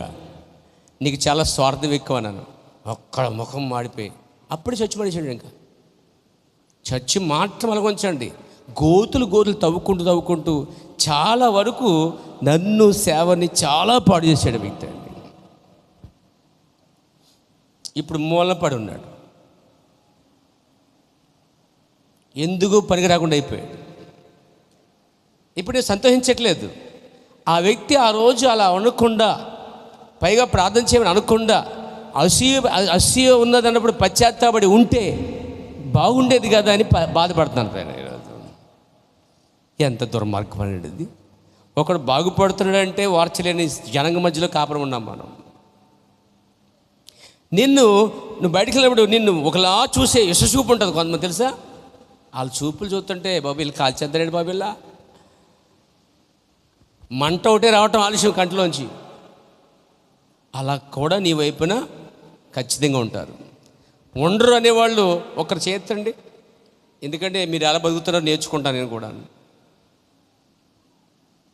మీ పతనం కోరుకునేవాళ్ళు, నీకు ఉద్యోగం దొరకకూడదని కోరుకునేవాళ్ళు ఉంటారు, నువ్వు ఇల్లు కట్టకూడదని కోరుకుని ఉంటారు, నువ్వు చేసే మంచి పనికి అన్నిటికీ అడ్డు వచ్చేవాళ్ళు, నీ పతనం మీద పగబెట్టేవాళ్ళు, నీ ఎదుగుదల మీద పగబెట్టేవాళ్ళు, నువ్వు ఎదగటము చూడటం ఇష్టం లేని వారు ఎప్పుడు నీ వెంటపడి ఏడుస్తూనే ఉంటారు. అప్పుడు నీ ఏడిపోయే నా ఎదుగుదల అనే స్థాయికి వచ్చేసేది మనం. అందుకని మనం కూడా వాళ్ళతో కలిసి ఏడవకూడదు, మార్చుకోవాలి విధానాన్ని. దేవునికి స్తోత్రం కలిగాక, దేవునికి మహిమ కలిగాక. నీ శత్రువు పడినప్పుడు సంతోషించుకో అని చెప్పేది ఎవరు? దేవుడు. దేవుడు చెప్పిన మాట వినాలి. ఒక పతనాన్ని నాశనం చేసుకున్నప్పుడు నువ్వు బాధపడాలి, అయ్యో అని చెప్పాలి, ప్రభు నాను మహిమ కలిగాక. కాబట్టి వీళ్ళు దేవునికి గొప్ప సాక్షులండి. ఇంకో ముందుకెళ్దాం. వారు అక్కడికి వెళ్ళిన తర్వాత వారు రాజు యొక్క ఆహారము తినడానికి కానీ, ద్రాక్షను తాగడానికి కానీ, ఆ ప్రతిమకు నమస్కరించడం కానీ వారు నిరాకరించారు. వారు బబులోను దేశంలో దేవునికి సాక్షులుగా ఉన్నారట అండి. దేశం కాని దేశంలో సాక్షులుగా ఉండమంటే మాటలా, వాళ్ళు సాక్షులుగా ఉన్నారు. దేవునికి స్తోత్రం కలిగాక. చెప్పొచ్చా? దేవునికి మహిమ కలిగాక. నెంబర్ 1 పాయింట్ చెప్తాను, పాయింట్ రాసుకోండి. ఫస్ట్ పాయింట్, ఆయనకు ఎల్లప్పుడూ సాక్షులు ఉన్నారు. He always has witness. దేవునికి ఎల్లప్పుడూ సాక్షులు ఉన్నారట అండి. నెంబర్ 1 పాయింట్ దాంట్లోంచి. Praise god. దేవుడు ఒక సాక్షిని లేకుండా ఎన్నడూ లేడంట ప్రపంచం పుట్టిన కాడి నుంచి. Glory to God. ఏ సమయంలోనైనా ఈ భూమి మీద దేవునికి ఎక్కడో ఒక చోట సాక్షులు ఉంటూనే ఉన్నారట. పోయిన వారము భూమి మీద మొట్టమొదట దేవునికి సాక్షి ఎవరో చెప్పుకున్నాం. అతని పేరు నోవాహు. భూమి అంతా తగలడిపోయి, భూమి అంతా నాశనం అయిపోయి, భూమి అంతా కూడా చెడిపోయి, బలత్కారాల చేత చెడిపోయి తొలతూగుతున్న సమయంలో దేవుడు చూస్తున్నప్పుడు ఒకే ఒక్క సాక్షి కనిపించాడు. అతడే నోవాహు అయి ఉన్నాడు. పేరా అంటే ఏ కార్యాలైనా ఎక్కడైనా ఏదో చోట, ఇప్పుడు చూడండి, శద్రక్ మేషక్ అబేద్నెగోలు బబులోను దేశంలోని సాక్షులుగా ఉన్నారు. అలా ప్రపంచము నుండి ఆది నుండి కూడా దేవునికి ఎక్కడొక చోట ఆయన కొరకు నిలబడిన సాక్షులు ఉన్నారండోయ్. దేవుడికి స్తోత్రం కలిగాక. ప్రవక్త అన్నాడు, దేవుడు సాక్షులను కోరుచున్నాడు. Glory to God. దేవుడు ఎల్లప్పుడూ సాక్షులు కలిగి ఉన్నాడట. ఫస్ట్ పాయింట్, ఆయనకు ఎల్లప్పుడూ సాక్షులు ఉన్నారు. ఆమేన్. ఈ భూమి మీద దేవునికి ప్రతి సమయంలో ఏదో ఒక సాక్షి ఉంటూనే ఉన్నాడు. అతడే నాకు సాక్షి అని దేవుడు చెప్పుటకు కనీసం ప్రతి కాలములో ఒక్క మనుషుడైనా ప్రతి కాలములో ఆయనకు ఉన్నాడట. ఇతడు నా సాక్షి అని దేవుడు చెప్పడానికి ప్రతి కాలంలో ఎవరో ఒకరు దేవుని పక్షాన సాక్ష్యం ఇచ్చేవారు ఉన్నారటండి. చూడండి, యోబు ఆయనకు ఒక సాక్షిగా ఉన్నాడు. అవునా కదా? ఆ దేశం అంతట్లో అన్ని శోధనలో, అన్ని కష్టాల్లో, అన్ని భయంకరమైన వ్యాధుల మధ్య ఒకడు నిలబడి దేవుడని యెహోవా పక్షాన దేవుడు ఉన్నాడని ఒక సాక్ష్యం ఇస్తున్నాడు. అతని పేరు యోబు అయి ఉన్నాడు. ఆ తర్వాత అబ్రహాము ఆ దేశంలో దేవునికి ఒక సాక్షి, అబ్రహాం ఒక సాక్షిగా ఉన్నాడండి. ఆ తరములో అబ్రహాం ఒక సాక్షిగా ఉన్నాడు. తెలుసా? ప్రపంచమంతా ఏకమయ్యి నీకు పిల్లలు పుట్టర్రా అని సంఘం అన్నా, సమాజం అన్నా, కుటుంబం అన్నా, ఎవరన్నా సరే, నాకు దేవుడు చెప్పిన ప్రకారముగా ఒక మగబిడ్డ పడతాడు, అతని పేరు ఇస్సాకు అంటున్నాడండి. సాక్షిగా ఉన్నాడా లేదా? దేవుడు చెప్పాడు, అబ్రహామా మీదడికి నీకు కుమారుడు పుడతాడు అని చెప్పాడు. ఆ రోజు మొదలుకొని ప్రతిసారి అబ్రహాము శారా దగ్గరికి వచ్చి, ఏమన్నా మార్పులు ఉన్నాయా, ఈ నెల ఏమన్నా, ఈ నెల ఏమన్నా, ప్రతి నెలాఖరున, ప్రతి మొదటి వారంలో, ప్రతి రెండో వారంలో ఏమన్నా మార్పు వచ్చిందా అని అడుగుతున్నాడు. అయినా పర్లేదు, దేవుడు చెప్పాడు కాబట్టి. పిచ్చోడండి, పిచ్చోడు. యెహోవా దేవునికి ఒక పిచ్చోడు. నేను పిచ్చోడిని, మనమంతా పిచ్చోళ్ళు. మీరు ఒప్పుకోకపోయినా మన పిచ్చోళ్ళం అంతే. ఇది పిచ్చాసుపత్రి అంతే. దేవునికి స్తోత్రం కలుగాక. మీరేమనుకున్నా పర్లేదు. ఏ విషయంలో? ఇది దేవుని విషయంలో, ఆరాధించే విషయంలో, దేవుని కలిగి ఉన్న సాక్ష్యం విషయంలో, దేవుని ఆరాధించడం. ఎన్ని శోధనలు వచ్చినా, ఎన్ని కష్టాలు వచ్చినా, బాధలు వచ్చినా, పాస్టర్ గారు నిందించిన, బాధించిన, పొమ్మని చెప్పినా నువ్వు దేవుని కోసం సాక్ష్యం ఇవ్వాలి. ఎక్కడో సరే ప్రతి కాలంలో దేవునికి సాక్షులు ఉండాలండి. ఆ తరములో అబ్రహాము చాలా కష్టపడ్డాడు. అయినా సరే పర్లేదు, షాపింగ్కి వెళ్దామా అన్నాడు. ఏమన్నాడు? ఎక్కడికండి? మన అబ్బాయి పుట్టబోయే అబ్బాయి కోసం షాపింగ్కి వెళ్దామని. పదండి, ఈమె చూడండి, పదండి. శారా సరైన భార్య అండి. ఎవరికి? జోడి. విశ్వాసం వెళ్ళిపోతుందండి. షాప్కి వెళ్ళిపోయారట, షాపింగ్ చేస్తున్నారట. షాపింగ్లో బేరమాడుతున్నారు. అబ్బాయి డ్రెస్.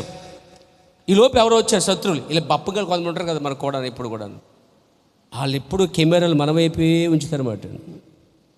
ఓసారి గుర్తొచ్చింది బాగా. అప్పుడు పాత చర్చిలో వీళ్ళ సమాచారం ఒక ఆమె తెలుసుకున్నదండి. ఏంటంటే బయట చెప్పులేని ఉన్నాయి చూసి, ఓరే చెప్పులు కూడా, అంటే ఎంతమంది వచ్చారో కూడా చెప్పులు లెక్కెట్టుకునే జనంగం మన మీద, నా మీద, లేకపోతే మన సేవ మీద అంత కేంద్రీకరిస్తున్నారంటే అమ్మో సామాన్య విషయం ఏమీ కాదండి. అసలు వాళ్ళకి ఎందుకంటే ఆ పని? ఒక కావుడు పని కొట్టుకుని చెప్పులు 2, 4, 5 అంతమంది వచ్చారండి. ఎవరికి ఏంటి పని? ఏంటి వీళ్ళు ఎందుకు వస్తారు? చూపించుకోవడం కాదు, దేవుని ఆరాధించడానికి వస్తున్నారు, దేవుని స్తుతించడానికి వస్తున్నారు. మనం ఈ పనిలో ఉంటే వాళ్ళు ఆ పనిలో ఉంటారు. మనం ఈ పనిలో ఉంటే వాళ్ళు ఎప్పుడు ఫోకస్ మీద ఉంటుంది. నన్ను అంత అంత అంత జాబ్ ఎందుకంటే వాళ్ళకి అది అవసరం ఏముంది అసలే? కొంతమంది ఉంటారు వాళ్ళకి జీతాలు ఉండి ఏముండవు, కానీ సేవ చేస్తారు వాళ్ళు శుద్ధ దండగా. నీ జీవితం అంతా వేస్ట్ అనమాట. నీ సమయం అంతా పాడు చేసుకుంటున్నావు. దేవునికి స్తోత్రం కలిగాక. చెప్పొచ్చా? వచ్చేసారు. ఎవరు వచ్చేసారు? అబ్రహమా, శారా. ఏంటి ఇక్కడ ఇలా ఉన్న షాపులో? మా అబ్బాయికి ఒక ప్యాంట్ షర్ట్ కొంటకు వచ్చాం. అబ్బాయా? పింక్ కలర్ తీసుకోండి, అమ్మాయి పడుతుంది. ఎందుకంటే వీళ్ళకి అసలు నచ్చట్లేదు. వీళ్ళు చెప్పే మాటలు కానీ, విశ్వాస మాటలు కానీ, ఈ కార్యక్రమాలు కానీ ఏది నచ్చట్లే. వీళ్ళు ఎప్పుడు కదిపోయిన వీళ్ళని ఏమంటారు? మాకు బాబు పడతాడు, అతని పేరు ఇస్సాకు, దేవుడు మాకు మాట ఇచ్చాడు, కాబట్టి ఇవాళ రేపో నేను కన్యాస్తా అంటుంది నేమే. ఆయనేమో నేను తీసుకుని ఆడించేసుకుంటా అంటున్నాడు ఆయన.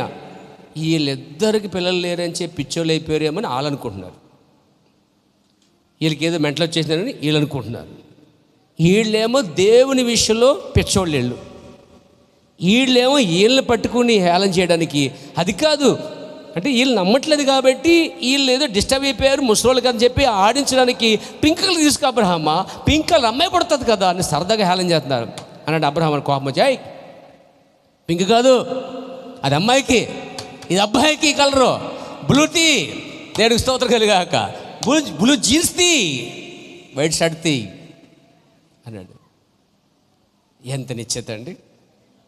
అలా ఎన్నిసార్లు డిస్టర్బ్ జరిగినా, ఎన్నిసార్లు నిందించిన అబ్రహాం అంటండి అసలు నిరీక్షణకు ఆధారం లేనప్పుడే అబ్రహాం నమ్మినని కొత్త నిబంధనలో పౌలు రాస్తున్నాడండి. దేవుని నామమున మహిమ కలుగాక. నిరీక్షణకు అసలు ఆధారమే లేనప్పుడు దేవుని యందు విశ్వాసం గలవాడట. ఎలా చేస్తా? దేవుడు ఉన్నవి లేనట్టుగాను లేని ఉన్నట్టుగా చేసే గొప్ప దేవుడని నమ్మాడు అబ్రహాం. అబ్రహాంని కదలైపోయాడండి. ఆ తర్వాత మార్పు వచ్చిన శరీరాలు, ఆమె గర్భం ధరించింది, బిడ్డను కన్నది. దేవునికి స్తోత్రం కలిగాక. ఆ తరమంతా కూడా అబ్రహామే ఒక సాక్షిగా ఉన్నాడండి. ఏ విషయంలో? దేవుని వాగ్దాన విషయంలో అబ్రహాము ఇంచు కూడా కదలకుండా సాక్ష్యం ఇస్తూనే వచ్చాడండి. 6 ఏళ్ళు పోయాయి, 10 ఏళ్ళు పోయాయి, 20 ఏళ్ళు పోయాయి, 24వ సంవత్సరం అయిపోయింది.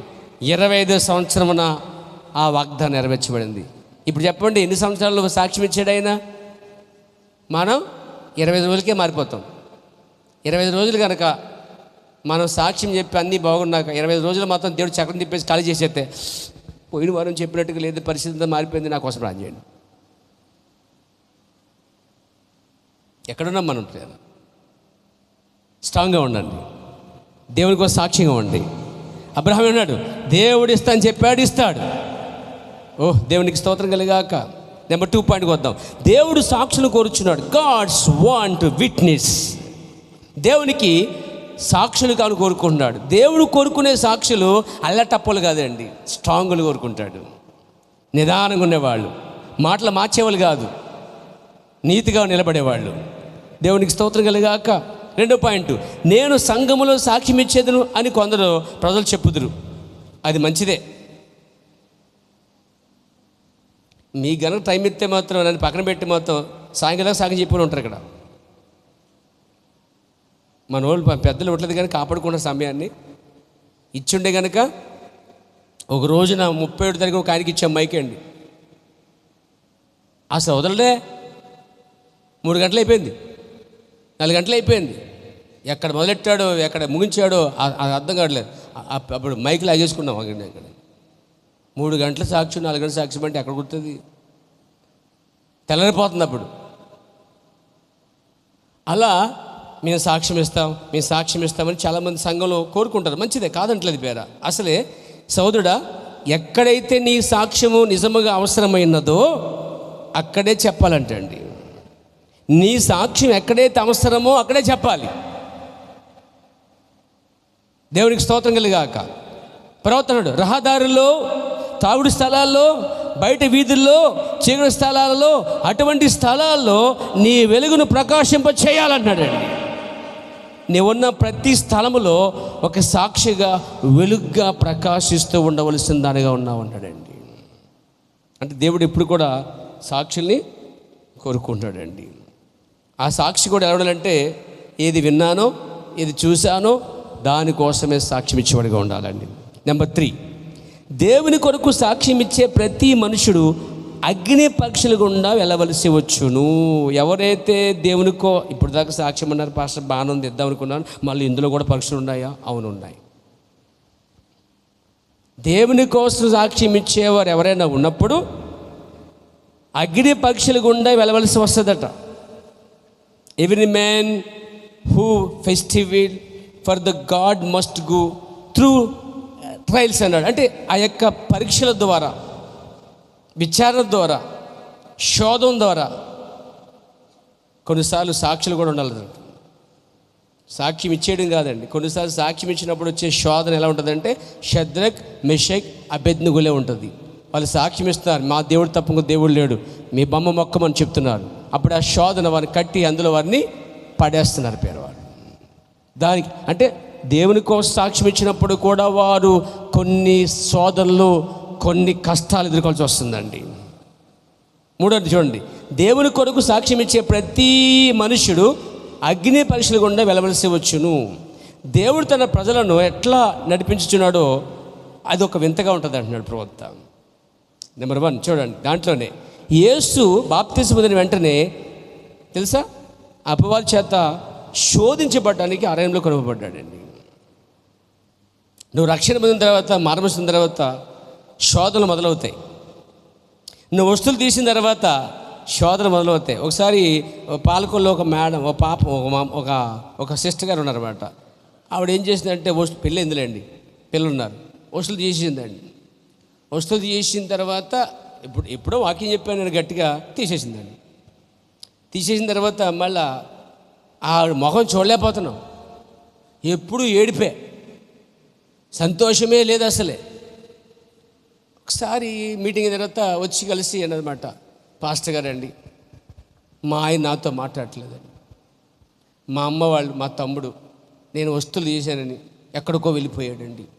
మా ఆయన మాట్లాడట్లేదు, మా అమ్మ మాట్లాడట్లేదు, నా కుటుంబం అంతా సతులో చూస్తున్నారు. అన్నాను. ఇందుకే నీ గోల ఏంటి, ఇప్పుడు నీ బాధ ఏంటి అన్నట్టు నేను అన్నాను. పర్మిషన్ ఇస్తే మళ్ళీ పెట్టేసుకుంటాను పాస్టర్ గారు. నేనేమన్నా అన్నాను, నేను కాదు, అది బైబిల్ చెప్తుంది, నా పర్మిషన్ కాదు, బైబిల్ పర్మిషన్. ఏదో చేసుకోండి, నాకు తెలియదు అన్నాను. ఒక్కసారి వస్తువులు తీసేసి పాస్టర్ గారు పెట్టుకోమంటే అడగండి. నన్ను అడిగారా అనవసరంగా మీరు బుక్ అయిపోతారు. నన్ను అడగకపోవడం మంచిది. నేను ఎప్పుడు కూడా పెట్టుకోండి అనే మాట అసలు ఉపయోగించను. వాక్యరుద్ధంగా ఎప్పుడు సలహాలు ఇవ్వను. కంటలో ప్రాణం వరకు కూడా నెవర్ ఎక్స్పెక్ట్ చేయద్దు. అసలే ఎవరి కోసమో కాదు, అది దేవుని కోసం సాక్షిగా ఉండాలన్న విషయంలో పేరు. ఇక మే ఏడుపు తీసిన 6 రోజులు కూడా ఏడిపోయానండి. నేను అన్నాను, సరే మీ ఇష్టమమ్మా, నన్ను అడగండి, నేనైతే ఒప్పుకోవట్లేదు, అది వాక్యం, అది దేవుడు చెప్తే చేయమ్మా నన్ను. అంతే. వచ్చేవారు మళ్ళీ పెట్టుకొచ్చేసిందండి. వాళ్ళ తమ్ముడు వచ్చేసాడంటే పారిపోయాడు. ఈవిడు పెట్టుకుంటే తమ్ముడు వెళ్ళిపోయాడట. ఆడ పెళ్ళైంది, పిల్లలున్నారు. ఆ భార్య విడిచిపెట్టి వెళ్ళిపోయాడట. అదేం బ్యాచో, అదేం ఆత్మ తెలియట్లేదు. ఈవిడ వస్తువులు పెట్టుకుంటే ఆడి భార్య పిల్లలు విడిచిపెట్టి పారిపడిపోయి నాకు అర్థం కావట్లేదు. ఇదేం ఆత్మ తెలియట్లేదు. ఆడు వెళ్ళిపోయాడని చెప్పేసి, మా తమ్ముడని చెప్పేసి, మా ఆయన మాటలని చెప్పేసి, మాట్లాడట్లని చెప్పేసి, ఈ మాటల కోసం మళ్ళీ పెట్టేసుకుంటాం. ఇదేం ఆత్మార్థం అవట్లేదు. ఇది సాక్ష్యం ఏంటి అసలే? ఇదేంటి నిలబడిన తత్వం ఏంటి అసలే? రాజీ పడిపోయే తత్వం ఏంటి అది? Praise god. బాప్తిసం పొందిన తర్వాత, రక్షణ పొందిన తర్వాత, వస్తువులు తీసిన తర్వాత శోధనలు స్టార్ట్ అవుతాయి. యేసు ప్రభువే బాప్తిసం పొంది ఆయన శోధించబడ్డాడండి. ఆయన కూడా శోధించబడ్డాడు. సోదరులారా, ప్రతి మనుష్యుడు, ఈ భూమి మీదకి వచ్చిన దేవుడు కూడా శోధించబడ్డాడండి. ఆయన శోధించబడ్డాడో లేదో బైబిల్ చాలా స్పష్టంగా చెప్తుందండి. ఆయన శోధించబడ్డాడని బైబిల్ చెప్తుందండి. దేవునికి స్తోత్రం కలగాక. కాబట్టి బాప్తిసం పొందిన తర్వాత, వస్తువులు తీసిన తర్వాత, ఏమండి చర్చికి, ఇంకోటి చేసా, మీరు ఏ చర్చికి వెళ్ళాలండి, ఇదిగో అక్కడ చర్చికి వెళ్ళకండి, అదొక శోధన. ఏ చర్చికి వెళ్ళొచ్చాడు కానీ ఇక్కడ వెళ్ళకూడదు అంటండి. మరి అదేం ఆత్మ అర్థం అవ్వట్లేదు. పైగా బ్రెండమ్ మ్యాట్స్ అని పేరెడుతున్నారు దీనికి. మొన్న ఒక మాట ఆ వీడియోలో విన్నాను అన్నమాట. నాకు ఐజాక్ గారు పంపించారు, విన్నాను. దాంట్లో ఒకడు ప్రవక్త గురించి చాలా చెడ్డగా ఎక్కువగా మాట్లాడతాడనమాట. నేను అనుకున్నా ఇటు పని అయిపోయింది, ఇక అహరోన్ లెక్కింగ్ అయిపోయింది ఇటుక అనుకున్నాను మనసులో. అహరోన్ లెక్కింగ్ తెలుసు కదా, 0 స్టార్ట్ అవుద్ది అన్నమాట. అలా ఒక ప్రవక్తని జోలికి రాకపోవడం మంచిదండి. నాకు తెలిసినంత వరకు ఈ కాల ప్రవక్త విలియం బ్రానమ్ గురించి చెడ్డగా సాక్ష్యం ఇవ్వడానికి మాత్రం ఎవరు ప్రయత్నం చేయకండి. ఎవరు చేసినా ఆ జోలికి వెళ్ళకండి, దూరంగా ఉండండి. Praise god. ఒక నీతి గల ప్రవక్త. నేను అనుకున్నాను, అసలే ఆ విద్య దగ్గరికి పోయి ఇలా అందనుకున్నాను, ఎప్పుడైనా చుట్టతాగావా, బిడితాగావా, మందు తాగావా, అమ్మాయితో, స్త్రీతో, నీ భార్యగా ఉండే వేరే స్త్రీతో ఎప్పుడైనా పాపం చేసావా, ఈ మూడిటికి సంబంధం చెప్పగలవా అని అడుగుదాం అనుకున్నాను. ఈ మూడిటికి? నీ జీవితంలో పొగ తాగావా, నీ జీవితంలో మందు తాగావా, నీ జీవితంలో వేరే స్త్రీతో సంబంధం కలిగి ఉన్నావా, నీ భార్యగా ఉండే వేరే భార్యతో పడుకున్నావా అని 3 క్రీస్తు నిరక్కమనపు నేను ఇవన్నీ చేస్తున్నాను అని చెప్పుంటే, ఆ వ్యక్తి కనుక అలా అంటుంటే, ఆ వ్యక్తి జీవితంలో ఉంటే కంటాను, ఈ 3 చేయని వాడే విలియం బ్రానమ్ అండి. అలాంటి వాడి కోసం మాట్లాడే అర్హత నీకు లేదు. అసలు నీకు మాట్లాడే అర్హత నీకు లేదు అసలే. ఎందుకు తెలుసా? నేను అనుకుంటాను అన్నమాట. అప్పుడు ఆయన కోసం 5 సాక్ష్యం ఇచ్చారు. తల్లి, ప్రైజ్ ది లార్డ్, తోబుట్టువారు, భార్య, ప్రైజ్ గాడ్, సేవకులు, 5వ వాడు బిల్లీ పాల్, కుమారుడు సాక్ష్యం ఇచ్చాడు ఆయన కొరకు.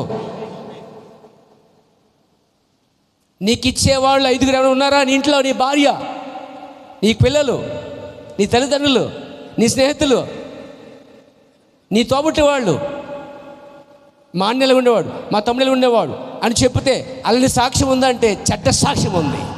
ఇంత చెడ్డ సాక్ష్యం పెట్టుకుని ఈరోజు చుట్టా, బీడీ, సిగరెట్, మందు, స్త్రీతో సంబంధం లేకుండా చాలా పవిత్రంగా, పరిశుద్ధంగా, అది కూడా అమెరికాలో జీవించి నిరూపించిన ఒక సాక్షి అండి అతడు. దేవునికి ఒక సాక్షి అతడు, పరిశుద్ధంగా జీవించిన సాక్షి అతడు. అతని కోసం మాట్లాడే అర్హత ఈ భూమి మీద ఏ సావుడికి లేదండి. ఎందుకంటే వీళ్ళందరూ వీళ్ళందరూ ఆరితేరేసి మొత్తం అన్నీ అనుభవించి వచ్చేసి ఇప్పుడు నిలబడి సేవ చేస్తున్నారు వీళ్ళు. కానీ నా సేవకుడు, నా ప్రవక్త పుట్టుకతోటే ఏ పాపము చేయకుండా, ఏ చెడ్డ అలవాటు వెళ్ళిపోకుండా, ఏది చెడిపోకుండా తన శరీరాన్ని కాపాడుకుంటూ దేవుని ఆత్మచేత నడిపించబడిన ఒక సాక్షి తరంలో పేరు అతడు. అలాంటి సాక్షి కొరకు నువ్వు సాక్ష్యం ఇవ్వాలంటే నువ్వు నీలో ఒక మార్పు కలిగి ఉండాలి. Praise god. శోధన గుండా వస్తాడట. యేసుక్రీస్తు బాప్తిస్మం పొందాడు, శోధించబడ్డాడు. నువ్వు బాప్తిస్మం పొందుతావు, శోధించబడతావు. నువ్వు వస్తువులు తీసేస్తావు, శోధించబడతావు. నువ్వు చాలా కాడికి దూరంగా ఉంటావు, శోధించబడతావు. దేవునికి స్తోత్రం కలిగాక. రెండవ మాట ఏనండి, ఇశ్రాయేలు రక్తం కింద సున్నతి గలవారే బయటకు వచ్చారు. వెంటనే పరిశుద్ధాత్మ వెలుగు రూపంలో వారిని నేరుగా ఇశ్రాయేలు గమనించండి. ఇక్కడ ఏమంటున్నాడంటే ఇశ్రాయేల్ అనే ఐగుప్తుల నుంచి ఇశ్రాయేల్ బయటకు వచ్చారు. గొర్రెపు రక్తం కింద బయటకు వచ్చారు. అవునా? వధించే రక్తం కింద వచ్చారా? వాళ్ళు ప్రభుత్వం చేశారా? బండి నుంచి నీళ్ళు తాగారా? ఎస్, తాగారు. సరిగ్గా వాళ్ళు వచ్చేసరికి ఎర్ర చంద్రం అడ్డు వచ్చింది. చూడండి, ఎర్ర చంద్రం అడ్డు వచ్చింది. వాళ్ళు దేవుని కోసం, దేవుని రాజ్యం కోసం, వాగ్దాన దేశం కోసం వస్తున్నటువంటి వారు అనమాట. ఆ టైంలో వారికి వెనక నుంచి ఏమో ఫరో సైన్యము, కుడివైపున ఎడవైపునేమో ఎడార్లు, కొండలు ఉన్నాయి, ఎదురుగుండా ఎర్ర సముద్రం ఉంది. అదొక శోధన. సాక్షి ఇవ్వాలి ఇప్పుడు. ఏమేన్ వారు అక్కడ క్లిష్టమైన పరిస్థితుల్లో చిక్కుకున్నారట. ఒక ప్రక్క పర్వతం, మరో పక్క ఎడారి, వెనక ఫరో సైన్యం వచ్చిన్నది. ఎర్ర సముద్రం దారి అడ్డగించుచుండెను. దేవుడు సరిగ్గా అటువంటి స్థలమునకు వారిని నడిపించెను. పైగా దేవుడే నడిపించాడట. నేనంటే ప్రవక్త అంటున్నాడు. వెనక సైన్యం దొరికితే చంపుతారు, వెనక తీసుకెళ్ళి బానిసలు చేస్తారు. రెండు జరిగితే బతికితే బానిస, అయితే చంపేస్తారు. ముందు సముద్రం ఉంది, వెళ్తే కొట్టుకుపోతారు. ఎడమవైపుకి వెళ్తే ఎడారు ఉంది, ఎడారిలో ప్రయాణం చేయలేరు, దొరికేస్తారు. ఇటువైపు కొండలు ఉన్నాయి, ఎక్కలేరు, గర్భిణీస్తులు ఉన్నారు, సంతానం ఉంది, పిల్లలు ఉన్నారు, పశు సంతతి చాలామంది, గాడిదలు, గుర్రాలు, చాలా పశువులు ఉన్నాయి, చాలాపాటి సామగ్రి ఉంది. వారు ఆ పర్వతాలు ఎక్కి వెళ్ళలేరు, ఎక్కేలోపు చంపేస్తారు. ఎలా ఉంది సిచ్యువేషన్ ఇప్పుడు? ఏమైంది? సరిగ్గా పర్వతం క్లిష్టమైన పరిస్థితుల్లో చిక్కుకున్నారు. ఒక పక్క పర్వతం, ఒక పక్క ఎడారి, ఒక పక్క పర్వత సైన్యము, ఎర్ర సముద్రం ముందున్నది. దేవుడు సరిగ్గా అటువంటి స్థలమునకు వారిని నడిపించాను.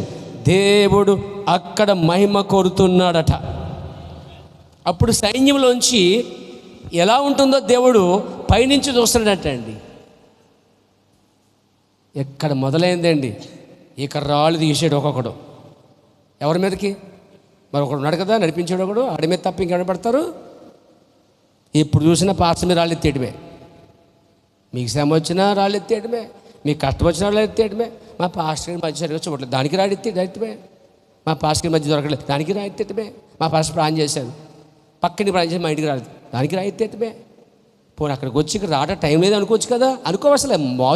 పాజిటివ్ ఉండదా? ఎప్పుడు నెగిటివే, ఎప్పుడు నెగిటివే.